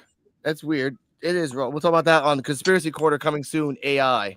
This could be a nice, good one. It's coming soon. Oh, yeah. She's here talking all that crap, and to speed this up, before we get to the main event, we have Kelly Armstrong. I am not even gonna. Kelly Armstrong and Kendall Gray in the background. They're giving themselves they're giving each other the nice little like, you're cool, I'm cool. I'm gonna get the rematch. You'll get the rematch. I gotta fight Chantel Monroe on December 3rd. I'm not really gonna talk about Lainey Reed because I don't really give a crap about that in Evolve timelines. So I got you back. Like, all right, dude, cool. Check it. I'm going to Fat Burger. All right. So that happens. After that, I have to look this up because I'm gonna speed this up a little bit. Here we go. Video package. Introducing Drake Monroe, or I like to call him Draco Knox 2.0. He talks about his community. He talks about being different. He talks about, we actually have right here. He raised in the swamps of Louisiana. He said he wanted to be someone his community could be proud of. Swamp man gimmick. Dose Evil. What are your thoughts on Drake Monroe? I just see Draco Knox because Draco Knox is the same thing. I'm doing this for my community. I'm trying to get the lottery ticket to get out of the and he got released. What are your thoughts on that? Well, on his story and his promo, yeah. I mean, the typically very average, color by numbers, better than Marcus Mathers ones and better than the Aaron Rourke ones, which led to him being in a tag team. As far as Drake Monroe, I mean, I've seen him on 2 seasons of LFG. Draco Knox looked like he wrestles and then goes back to a shift as a line cook at Waffle House with his little, hairnet on, even though he's got no hair, and his white tank top and his, black, waiter pants. So, Draco Knox had nothing. I mean, if anything, he looked like he couldn't decide if he wanted to be Nick Gage or John Moxley that day. Drake Monroe, he's more of a wrestling character. He's like your country boy. He's happy, but when he needs to fight, he'll fight. But he's down for a good time, and he can work the grill and do a barbecue and make a jambalaya. I mean, he's probably Josh Briggs's next tag team partner. I mean, where they break up. But he's okay. I didn't think that this did any favors him. I don't think he stood out here. But he's a guy that's 6'6", 6'6.5". He got markedly better under the Undertaker's mentorship, LFG season 2. And when he got it right, he got it really right. And the rest of the time he was still good. He was okay. Like the Undertaker said, when your highs are really high, but your lows are really low. And both me and LaFista were like, I don't think any of his lows were really all that low. I'd seen much lower on this show. So I think he's good. I think he's a nice addition to LFG. I think he'll be a good addition to NXT. I don't know if he's going to have a 10 or 15 year career. He might be a guy that's got 4 or 5 years and then he's done. But I wouldn't rule it out. And he's a really mature guy. He's very emotionally mature. He's got a good head on his shoulders.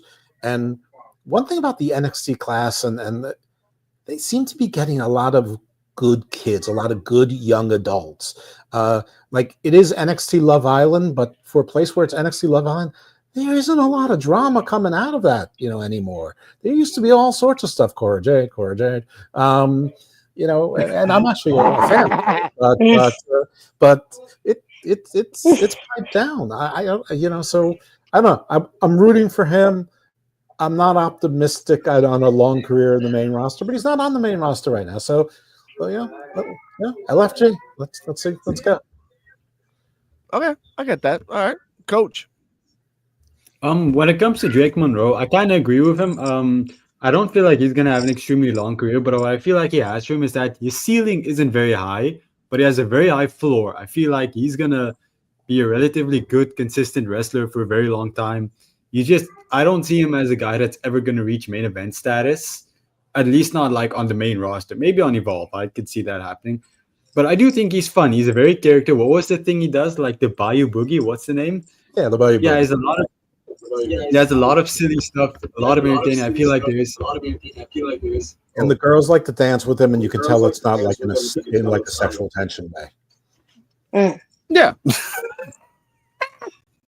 Yeah, but no, he's right. I feel like he's gonna be a fun thing. He's like almost like Xena Sterling. There's this kind of disconnect between how big he is and how threatening he looks versus how silly he actually is.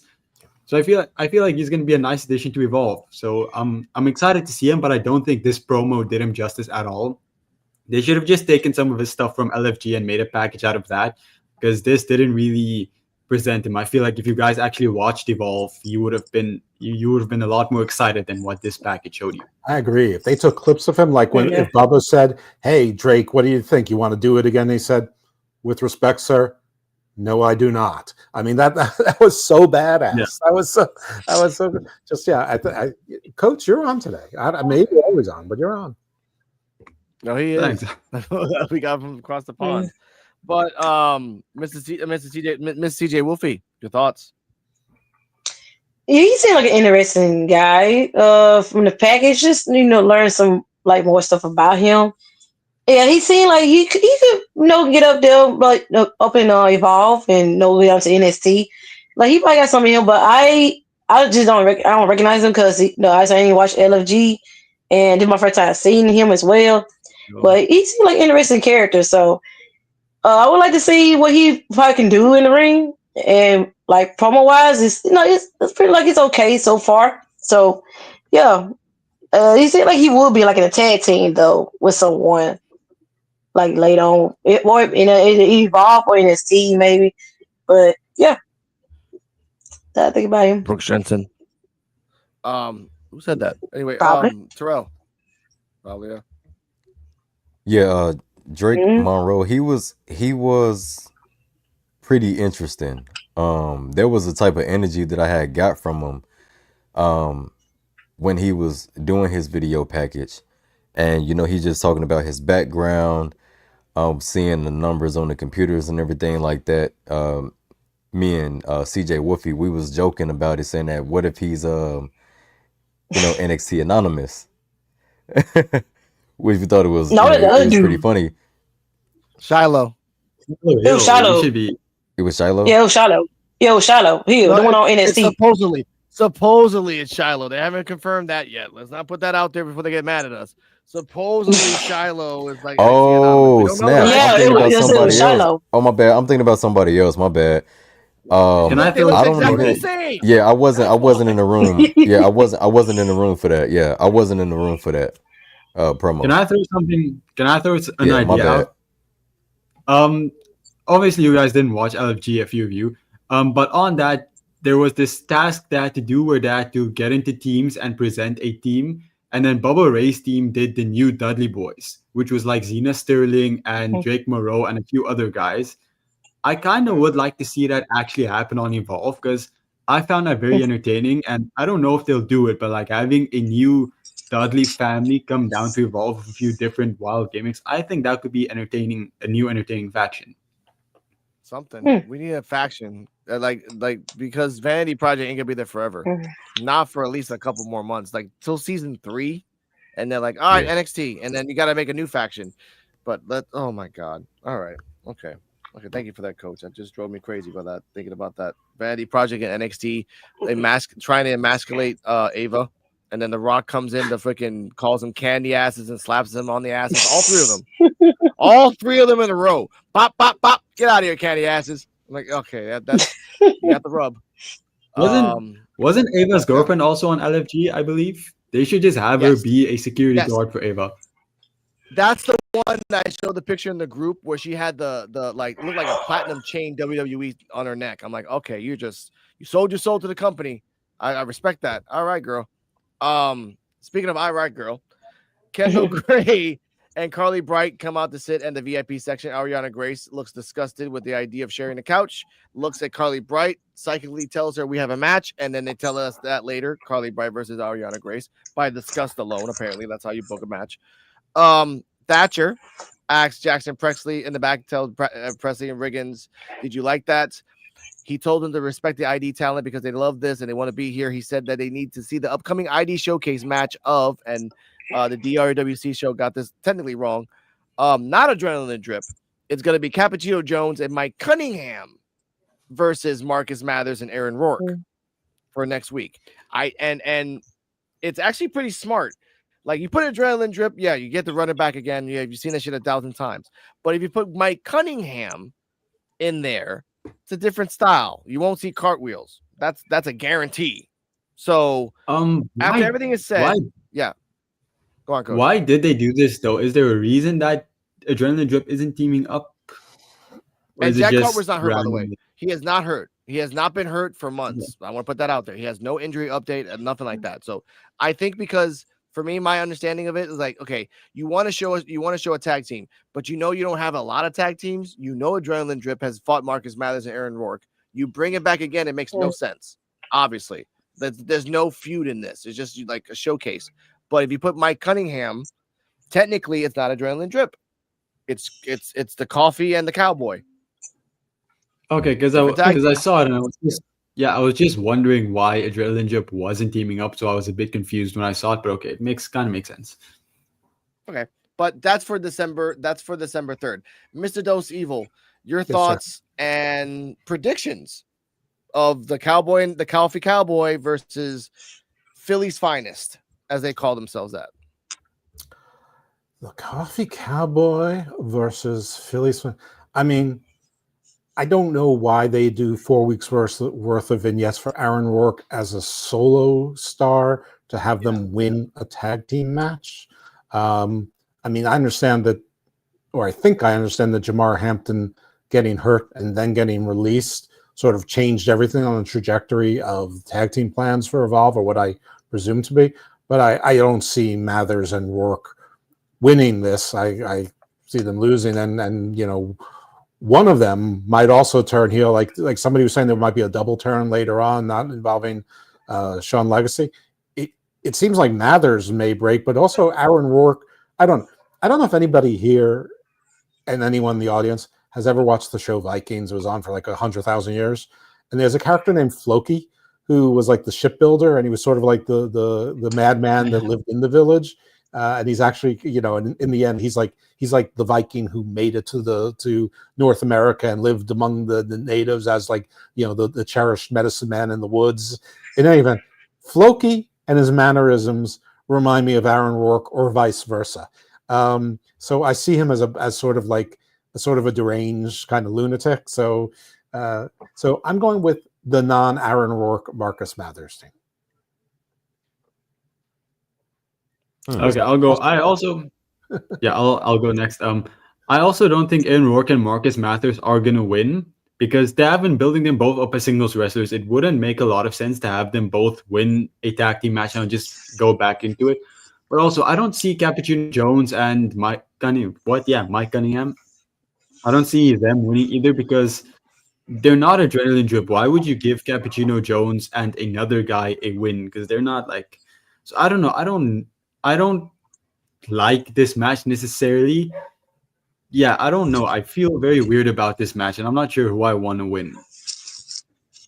Mr. Coach, do you feel this way?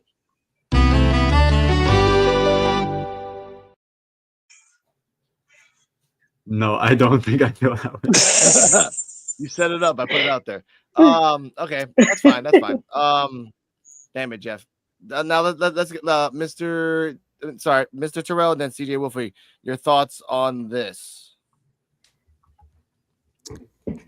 I would definitely have to say it's going to be kind of weird seeing Cartwheel not being there by Cappuccino Jones. But I think the tag team match will be pretty interesting to see how it goes. Without Cartwheel actually being there, seeing Mike Cunningham and Cappuccino Jones will be something new. But they will be going up against Marcus Mathers and Aaron Rourke, which Aaron Rourke, that's my boy. So I will be torn to see who I would like to see win, because it's like, okay, Cappuccino Jones doesn't have his regular partner, but I would like to see how they could pull off a win versus Aaron Rourke and Marcus Mathers. They have chemistry there. They're, a legitimate tag team for Evolve, we can say, because they worked, together for multiple times. So we'll just have to see how it goes. Okay. TJ? Yeah, I agree with them as well. It is a kind of weird situation with this tag team with Cappuccino not having Cartwheel with him, and them two, Aaron Rourke and Marcus Mathers, they really had singles vignettes, they finna go on a singles run to do other things, but y'all got them back as a tag team. But I do agree with Jeff, but like if they lose, I can't see Marcus Matthews turning heel because he had like been down. I think the last time they showed him, he was backstage in the locker room and Sean Legacy was talking to him or something like that, trying to hype him up and cheer him up or something like that. It seemed like he was kind of down the dumps then. So I don't know if he take a loss. I think he probably gonna be the one to turn heel if they take loss. But it's kind of I don't know. Can't tell who could win this match, but it seemed like it'll probably be Cappuccino. Yeah, so I don't know. I also feel like if one of them turns heel, Aaron Rourke's like promo packages have been very inspirational. They've been like, Yeah. I was an outcast and I found myself. And Marcus Mathers has also been kind of, I won't say being teased to be a heel, but being more like individual, being told go do your own stuff. So if one of them turns heel, it would be very weird if it's Aaron Rourke, simply because of the nature of his promo packages. Mm-hmm. Yeah.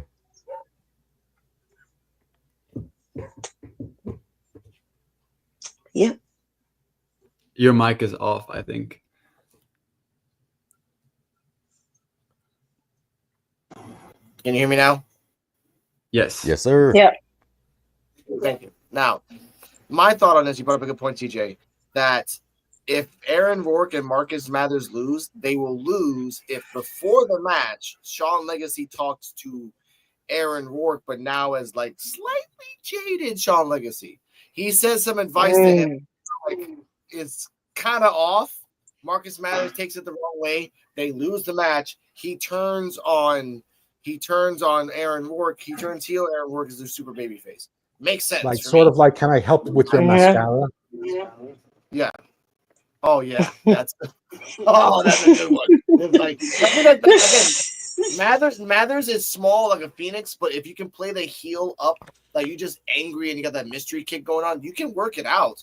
And Aaron Rourke and all these 4 vignettes, if you do nothing with him, it's a waste. But if you do like this is like, okay, did the 4 vignettes and then he gets destroyed by Mathers after the match, send him up as a super baby face. Fine. But at that point, you better make a secondary title for Evolve in like season 3. Because like if you're setting up all these people, Jackson Drake ain't gonna have the belt forever. That's just time. That's not a prediction. That's just time. So I'm gonna put that out there right now. All right. Respectfully, I feel like if they introduce a secondary championship, it should be for the women's division first, because the men's division is good, but I feel like the women's division is a lot better than the men's division, even on Evolve. So I would rather have a secondary women's title introduced before a secondary men's title, because the men's division is good. It's just there's so many better women than there are men at the moment. And me and Invisible Woman talked about this. Like, and they said this. There's gonna be a tag team belts for Evolve for the men. Now, if you make it for the women, that guarantees it to be a feeder system for the main roster. Like, okay, we're gonna train you to be a tag team, so you can go to NXT, so then you can go up to the main roster and then do that. If that's the way they're gonna do it, that kind of works, because that means there's more than 4 tag teams between 2 main shows. God. I'm getting angry. I don't like to get angry at my own show. I don't. Ladies and gentlemen, main event. PJ Vasa versus Callie Armstrong. 2 strong Armstrong. Straight like that Armstrong. The difference maker Armstrong. Karen Armstrong when she's nasty.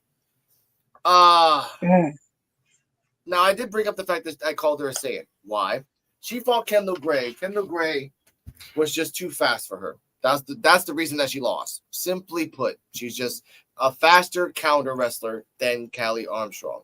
So when you fight a big woman against a big woman, meat on meat match, as Coach said in his video that will be forever on YouTube. Great quote, by the way. Callie switched it up. And like, okay, I fought with Kendall, who is fast. I gotta be like Kendall here. She did moves like Kendall. She did nice little turnarounds into roll-ups like Kendall. She did a freaking Rana with her feet. I've never seen Callie do that.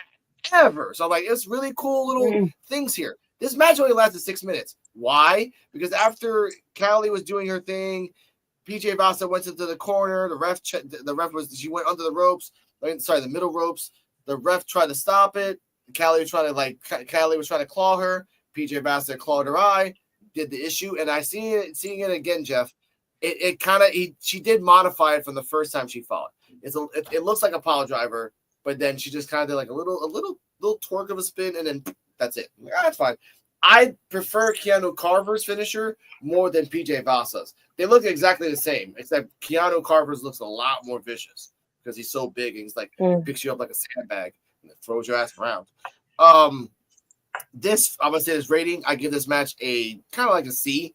PJ Vasa still green. Like Callie was a general in this match. She is leaps and bounds ready for NXT. She should not be in Evolve. But if you're gonna do this, run it back to Kendall, which you've already said it, then it should I think you said it in your channel, sir. It should be a triple threat. Kendall, Callie, PJ Vasa for the belt. Kendall retains because we're not doing this whole like Callie had it for freaking 6 months. Kendall has it for a month, and then PJ Vasa, because of a Samoan dynasty, has it for 3 years. We're not doing that shit. No. Okay? No. That's what I gotta say about that. Dose Evil, your thoughts and rating of the match. I gave it an A. I think it was exactly what it's supposed to be. Protected Callie, but gave your new Haas the big win to keep her new Haas status. But, like I said, protected Callie. And if we're going to count what happened after the match also, with Chantel Monroe running out from stage right and cold cocking Kendall, perfect. Just that was the reflection of perfection. Love Chantel Monroe. Yeah. I do like that. It would have been better. It includes the post-match. Post-match, Callie is walked off to the back like she was a nobody, like a jobber. Kendall was talking crap. Carly, which, by the way, during the match, Kendall was focusing on the moves, and Carly Bright was like, oh, watch out, Callie. Like, very concerned. I actually like that. Like, very, very concerned for and then the belt was in the middle with his own little pillow. After the match, like I said, Kendall did talk that jack, and then Chantel did the drive-by, and then they walked away. I would have liked it if she would have ran around the ring and did her special. Just came out of nowhere, did her special, and then run away. Kind of like showing that I can do this shit anywhere and get you. But the elbow is still good too. That's fine. Coach, your thoughts and rating. I have a question because there's something I thought about the other day for all of you. Who would you rather have between Callie Armstrong and Jordynne Grace? Because I know Jordynne Grace is really good, but personally, I prefer Callie Armstrong a lot more. She just has more aura. She looks more intimidating. And that's nothing against Jordynne Grace. She's great, but just Callie Armstrong, to me, she has it a lot more than Jordynne Grace. I don't know what you guys... I've already established that I think what you think. Go on, Jeff. I'm sorry. That's DJ. I was just saying, I think what he thinks. I mean, it's clear. I mean, everything he says, I say it just without the cool accent. Only 100%. I mean, Jordan's really good, but I mean, I don't see her as being a star. I see her as being a good worker. I mean, she's got a very impressive physique, but she's 5'1". Callie looks like a star. I mean, Callie's also gorgeous. I mean, that she's a 5-tool player. I mean, she's everything, and she doesn't have like 10 years of indie wrestling wear and tear on her. Nope, and she's a runner. And she's a runner. I was gonna say this. Yeah, she's a straight run. Madonna. Yep. She is. I was gonna say one of her things that she can do if she's ever in the main roster, she's pissed at somebody. You see someone in the camera in the distance, and she's just running, and then she does the Cali connection just to sit anybody's back. Like that's the way you got to go with her. Like Lancelot and Monty Python on the Holy Grail, where he's running to the castle and he never makes any progress. Then all of a sudden he's right there and stabs everyone. Exactly. Like that's why I look at as the woman Braun Breaker. Braun Breaker got speed, but Callie Armstrong is a certified runner, and she's getting really good at it. And when she bounces off those ropes, I just see like a glint of Braun Breaker in there, and that could be the future for her. Like, you're not as big as PJ Vasa, you're not as tall as Zena Sterling, but damn it, you can run, and that's something that can just take away. In reality of physics, that can take down anybody. But they have a lot of track stars there. Layla Diggs, Mason Holiday, Aria Bennett. When she gets back, they're all track stars, and they're like national champions and stuff. I mean, their legs are ridiculous. Yep, that's the scary part. CJ also you need to do that more. Yes, yeah, sorry. Oh Hey, I yeah, think yeah. With that question, yeah, Jordan Grace, yeah, that's my girl. Though. I've been with her down with her since like Impact days, and I kind of see, yeah, Kylie Armstrong, she do got the it factor more than Jordan. Now Jordan, yeah, Jordan is a very, very good wrestler, but just if for some reason like she just couldn't get that it out of like it, like she can't get that it when she be out there into the it for some reason. Like and I know she could, but she can't. But Kylie, she got you like that. So she really could go ahead, just, yeah, like I said, she need to go to the NXT and then just get on her way to the main roster. But yeah, I agree with you. Even though that's my girl, but Kylie Armstrong, she got that. She got it. Yeah, because like again, I say this and I think everybody agrees. Jordan Grace is really great. It's just since she's got to NXT, I don't think she's been able to really stand out in the crowd. I feel like even in her feud Yeah. with Blake Monroe was the one that looked a lot better in the feud. And Yeah. I struggle to Mm. buy into Jordan Grace as a WWE superstar at the moment. Yeah, because with Yeah. me, I can see I her. understand where you're coming from. Because with me, I feel like it's kind of like the reverse effect this time. Because I know we had talked about this earlier on the podcast as well. So with Kelly Armstrong right now is what Jordan Grace could have potentially been if she would have stayed in TNA. Why did she come to NXT and just there's a different change in her rhythm? We have no idea. Because we do know that there's a significant difference with her wrestling style on NXT than it is on TNA. It seems like now she's holding back. I don't know if she's afraid to like just full blown be calculated with her moves. It just seemed like she don't know her own limits. You know what I'm saying? With Kelly Armstrong, she knows exactly what she wants to do when she's finna get ready and execute it. You know what I'm saying? But it's kind of like the same thing that we said before with Jade Cargill. Everything that WWE was looking for in Jade Cargill, they already had that with Lash Legend. So this time the roles are flipped. Whatever they was looking for in Jordan Grace, Kelly Armstrong came in with that versus whatever they was looking for in Jade Cargill, they already had that with Lash Legend. Yeah. So nothing against Jordan Grace, but it just seems like she's holding back for some odd reason. And for Blake Monroe to come in and just eclipse her is wild. Love Right. Blake Monroe. Love her. Yeah. Love her. But Oh But yeah. I knew when she left AEW, I knew she's finna come in and set NXT on fire. I already called it. yeah. And to say this, that on Jordan Grace has one style. We've already seen two styles from Callie, power and then speed. That's two different styles that we haven't seen more than Jordan. So I would put Callie. And we have to remember, ladies and gentlemen, Evolve is the cloning system for NXT. Why do I say this? Jada Parker's gone, you put Callie Armstrong. Javon Evans is gone, you put Trill London. Freaking Oba's gone, you put Keanu Carver. Josh Bridges is gone. Harlem Lewis, you try to act like you ain't going back to Evolve. You're going back to Evolve. Like it or not, boy, you're going back to Evolve. Okay? So that's what I mean. Like, we had a Dijakovic at NXT. Well, we have a Harlem that's like psychotic. All right, fine. That's cool. We had a Sandow. Well, we have an It's Gall. Like it's always something else, ladies and gentlemen.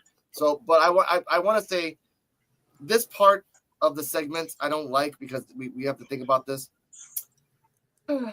Backstage, Harley and Jax are just doing their thing. They're like, oh, this is bullcrap. Oh, Thatcher got one up on us. Make the call, bro. And then he gets out a flip phone. I didn't know what phone he had. I'm just gonna imagine it's a flip phone from from his old days. He calls somebody. Terrell, who did he call? Come on, you know the answer. Hey man, I'm gonna tell you. Hey, look, I'm not even finna take this serious, man. Honestly and truthfully, I'm gonna tell y'all the same thing I told my lady. I'm gonna tell y'all the same thing I told her. They finna get that Scott Hall, and they finna get that Shawn Michaels lookalike, man. They finna have the click, the Evolve click. All they missing bring is them 2. together. All right. Come get them together. Yeah. Oh, we can't forget Xbox. We can't forget Xbox. You know, we got to get an Xbox lookalike as well. We need to get a China too. Just get everyone. Just get everyone that's ever been aligned with Triple H. No, China wasn't in the click. China wasn't in the click. That was before China. Still. Just dye Xena's dirty hair black. You got a China. Done. Yep. CJ Wolfie, who did she call? Who did they call? The Diesel bitches. Sorry. I'm not gonna be serious with you, but I'll say they daddies, but but I don't know. I don't have a clue. I don't know. You would think somebody from NXT that's not probably been used, or maybe somebody from the main roster, or somebody that can be coming up and coming, maybe. Well, not up and coming, but maybe a legend or something. I don't know. So you're saying if you're asked to call somebody, he's going to call daddy ass? Are the Guns free agents yet, or are they still in prison? Still in prison. Man, what? He's still in prison. Okay. Oh no, I'm just gonna throw out there. I think it's Harlem Lewis that they're calling. Could be. Man, that'd be crazy. Yeah, that's a good one. That's like that'd be funny. Like, oh, I'm busy right now with Thea Hale doing Thea Hale Fridays on Instagram. I'm like, yeah, that's your life. Getting dressed up as Darth Maul and then going out. It's really sad for Harlem Lewis because on his own Instagram he's all menacing and he looks scary as hell. But on Thea Hale's Instagram, he a bitch. Like, oh, I love my girlfriend, I love my dog, I'm going out to Florida, to Disneyland. I'm like, oh my God, you are just really not showing yourself out on Instagram, sir. But I get it. It's the same thing with Ariana Rizzo's boyfriend, Cutler. Yeah. On his Instagram, he's funny. He's all over the place, right? But on hers, literally did a video where he was just holding her purse. I'm like, wow. Yep. That's your life. Damn. Respectfully for some of these NXT women's, I'd be their bitch too. I get that. Rizzo seems very abusive. He keeps like hitting the camera, like I'll punch you. I'm like, damn, I feel bad for Cutler. Like you better clean that kitchen. But either way, Coach, who did they call? I said Harlem Lewis. I do think it makes sense. He's like a big brawler, and he makes sense. He'd be perfect fit for necessary roughness. If he says that I didn't want to come back, that's me telling you guys. I'm sorry, Harlem. I called it. Dose. Who did they call? Well, I mean, Harlem makes sense in that he was also a football player and all of that stuff. But I do think when they send you to Noah and you come back, you do come to NXT. I also don't see any DX cognate for him exactly. So I'm not really sure who he'd be. We've got one Triple H, we've got one Diesel. Maybe they all want to be Diesels. I don't know. I wanted to make a Brodus Clay joke, but then Brodus told them to call their mamas. I'm going to go with Lexus King and Brooks Jensen because they're both total zeros, and they're going to go with 80s glam band kind of thing where they think they're really cool and nobody else thinks they're really cool. They're like Halloween or Faster Pussycat or something where like they're like the opening act on like a 8-band shitty heavy metal thing that's still touring now. Going to clubs that have 400 people seating. So yeah, I'm going to go with they called Lexus King and Brooks Jensen, and they're going to be the 4 jabronis. Wait, so are you predicting a 4-man band? With a 4-man band. That's right. 4-man band. Oh my God. Managed by Nico Crucifino or Luca Crucifino, whatever that poor guy who got killed off and then lived and then disappeared again. That's it. That was the worst storyline ever. we talked about this last week that I think, like I said this, and it might come true. Wherever Ariana goes, Stacks goes. So Stacks is coming to Evolve. Crucifino, you ain't going back to NXT, so you're coming back to Evolve. Rizzo, you have about 2 to 3 more months for your knee, and then you're going to Evolve too. So it's just bringing it all in, ladies and gentlemen. And Ariana Bennett, she has about a month to 2 months left of her recovery. She's about halfway through. She said so on she's halfway through. Okay. Yeah, I'm happy with that. I was a little off. My apologies. Thank you.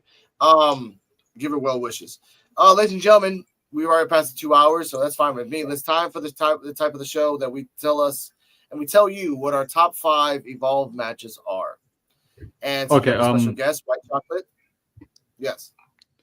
Would it be cool if I go first? Because my laptop is almost about to die, and I don't want to keep you guys up. So I got you. Okay, go for it. Let me get your list. Yeah, so I don't mean to interrupt you guys and just take over your show. Of course. You're not taking over. Go for it, dude. Like I said, I got you, man. Okay, so I said this on the group too, that one of my matches is Kelly Armstrong versus Carly Bright, simply because I enjoyed that match a lot. I don't think it was the greatest, but for me, out of all these matches, it's what I enjoy the most, and I feel like that's one of the matches. The other match is Wendy Chu versus Kendall Gray in the I Quit match. And also Kendall Gray versus Kelly Armstrong for the Women's Championship. That was a really good match.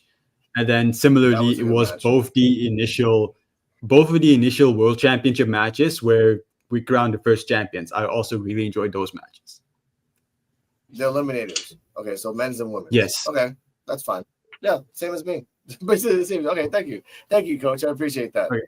All right. Okay, thank you guys for having me. I'm sorry I have to leave early, but I hope you guys enjoy the rest of the show. Au revoir. Of course, man. Thanks about. All right. Holla, Robo. All right. DRWC, if you can type it, put down your top 5 here too. So you put it out there.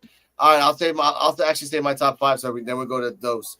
And we can say the same matches. Doesn't really matter. It doesn't have to be different matches. Number 1 for me is Kylie Ray versus Wendy Chu, last woman standing match. Number 2 was the No Faye versus Jamar Hampton match, only because of the lead up. And we remember this, Terrell went hot, just went crazy on Instagram, having fun with that. And the back and forth between Jamar Hampton recorded a picture of No Faye sleeping. No Faye made fun of Jamar. So all that stuff. And then number 3 would be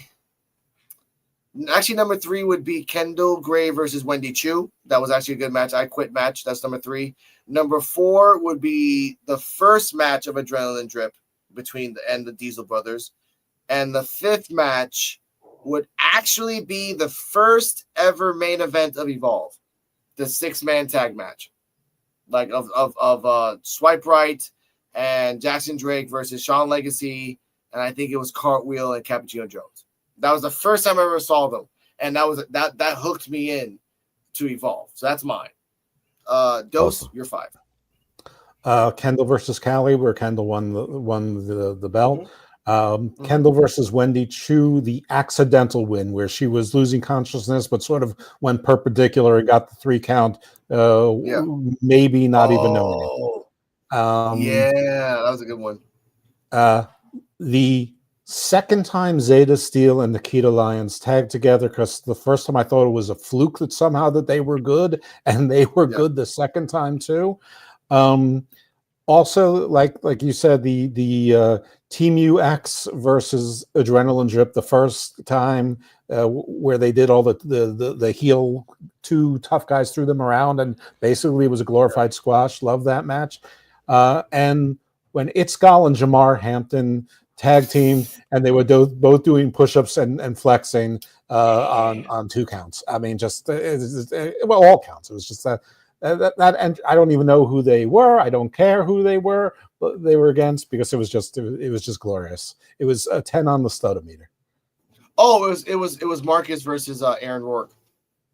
Perfect. They're the two guys I don't care at all about. White Kingo and Floki. I remember that match specifically because Itzgal slapped Aaron Rourke on the head, And then he told the ref, I was just trying to tag my partner. He wasn't even the same thing. I'm like, you're a liar. So I actually like that grab.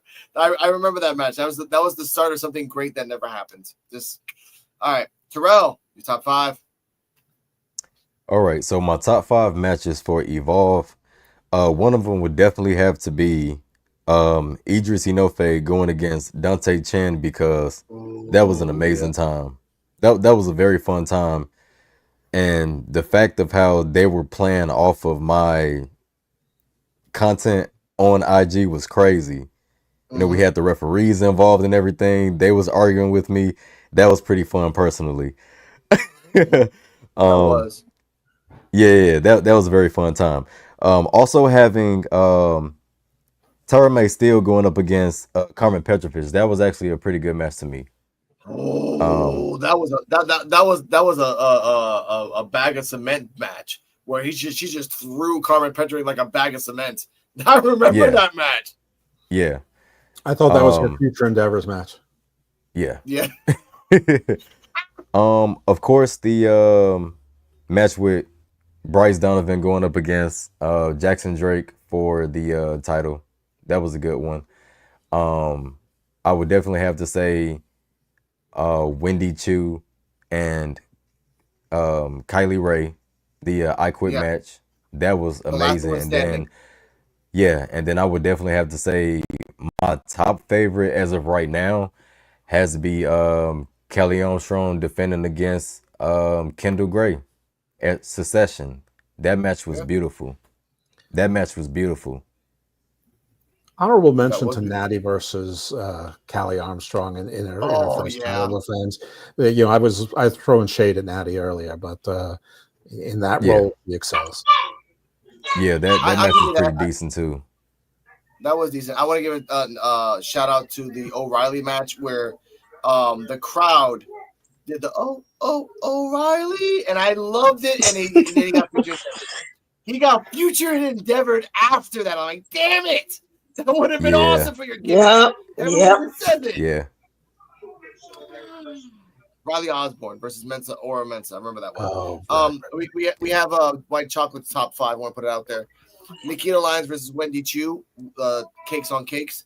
Kendo and Carly versus Callie and Danny Palmer. That was the start of a rival that she got future endeavored, and she retired as a wrestler. Shout out to Danny Palmer. First time Swipe Right versus Super Sean and Adrenaline Drip. That's the first main event of the show, of the first Evolve, and the 2 initial title matches, the Eliminator Men and Eliminator Women. Thank you.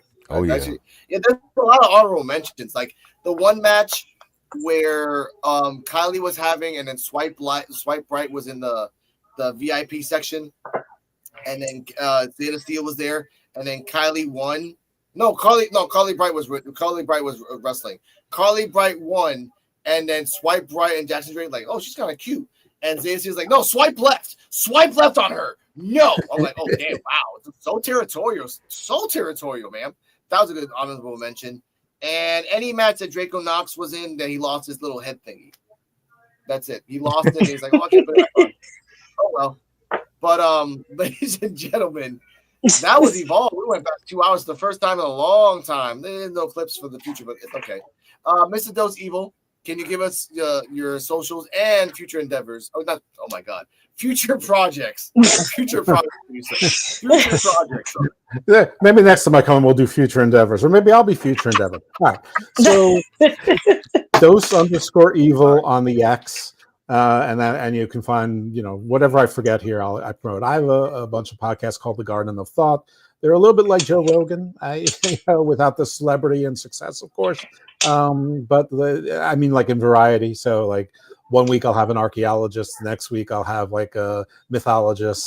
The next week I might, talk to some friends about, Battlestar Galactica or something. I've got some science shows and some legal shows and business shows and realpolitik, and I've really overachieved in my category of guest authors and things like that.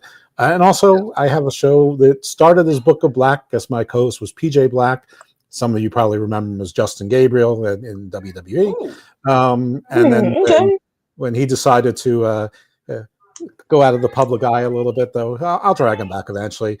Mr. Thomas from Major League Wrestling stepped in, so it's now called the Gospel of Thomas. So while these have religious sounds to them, it's not religious shows. We talk to people in wrestling, mostly about non-wrestling stuff.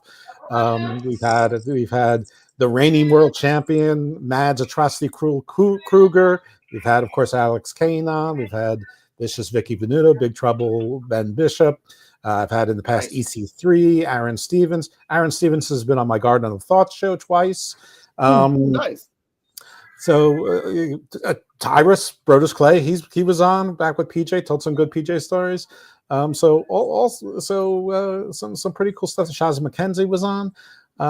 So fun stuff, and we got Faye Jackson coming up soon. So we're gonna get Thomas, who's always the cool guy. He's gonna be roasted a little bit because he's afraid of her, and she's got funny Thomas stories. So of course, I'll pay for it when I see him in. I'm going to MLW Battle Riot in Orlando, and I'll probably see him there. And he's 6'5", and I'm not, so I'm sure I'll get it then. But anyway. So, like I say, on StreamYard and everywhere, but Mr. Thomas is my best friend, but I'm not his best friend. On the Wrestling Soup, I do the LFG review show with Lufisto, so we're waiting for season 3 to start. We also do the AAA WWE review, so we did one last night, like at midnight to like 1:30, and that's up on the Wrestling Soup feed. And on the Wrestling Soup and Friendos, where you found us, we do the Evolve show, Dose of Chocolate. So I'm happy to have now been on half of the Evolve review shows that exist. So this is very exciting for me. Periodically, I do a show on Wrestling Soup called Body Slam Briefs, where I talk about the intersection of law and wrestling, which happens more than you might think. And I do on Marie Shadows on the Squared Circle podcast, we review MLW shows, and I do NXT PLE review shows on Drew Yari show and the Drew Yari Experience. And obviously, I'm an attention whore, and I guess all over the place whenever anybody asks. So, here I am pouring it up again. All right, thank you, sir. Terrell, DJ Wolfie, take it away. All right, y'all. That was the Evolve podcast. Shout out to Dose Evil for coming through. Thank you so much. Again, it was pretty dope and fun having everyone on. You can find us, you can find me on Linktree, Linktree/ForRealTerrell. You can find all of my socials there. And you can also find me and CJ's Wolfie's wrestling content channel, For Real Love. And we have a lot of stuff in the works that we have coming. Shout out to Dietrich Davis of NWWO for sharing my recent content under his live earlier this week. That was pretty dope. And we just looking forward to keep growing together. And my lady, take it away. Oh yeah, and you can find all my social links on Linktree and Linktree/CJWolfie15. You can follow my YouTube, Instagram, Facebook, TikTok, and so much more. And you can give us a follow and check out all our stuff, and hope you will subscribe. Now, when you look for Real Love, make sure to write down For Real Love space WWE. You will find it a lot more faster. There's 50,000 or for Real Love or For Real Love 15. For Real Love with the exactly. And shout out to DRWC show. Check them out every Saturday. They talk about Among Us. They did a live. With tennis which I was listening to Jeff talking to. I actually re-listened to it. He sounds like he's 55, but he's actually 26. The guest that they had, it was amazing. It was a good show. Check them out and check us out all the way. Like the hardest working man in the biz. Thank you. And for Jeff, check me out on Alex Coquito, ALEXCOQUITO. I have a YouTube channel called Rico Reactions, RICAN. REAC, just reactions. Basically, I talk about Puerto Rico, the crimes, the news, the crazy stuff that happens here. You have no idea how much crazy stuff happens in Puerto Rico all the damn time. Oh my god! The Invisible Woman, Cardi M, Cardala Muhammad. It's crazy stuff they see all the time. She's actually real. She's not invisible, and she's actually a real person. She will be in next week's episode. I will guarantee you that. Shout out to Coach. Shout out to EOD, D-Walk, NXT Time with D-Walk on Wednesdays. Uncensored, unfiltered, uncouth. PWF Wrestling Talk on Saturdays. Coming up soon in 2 weeks after Thanksgiving, Conspiracy Corner AI, where we talk about and we show some AI clips, and maybe for the first time ever, we ask Chat GPT questions that no one else wants to ask. Stay healthy, stay happy. Chewy Martinez, you wore 2 different suits. I saw you. I didn't give you credit for that. Thank you for changing your clothes. But ladies and gentlemen, when you get an intro like this, it's just about a guy. Good night, everybody. About a guy called Chewy Martinez, who wears the same clothes every 4 episodes, who is a mediocre to okay announcer, but needs to get better.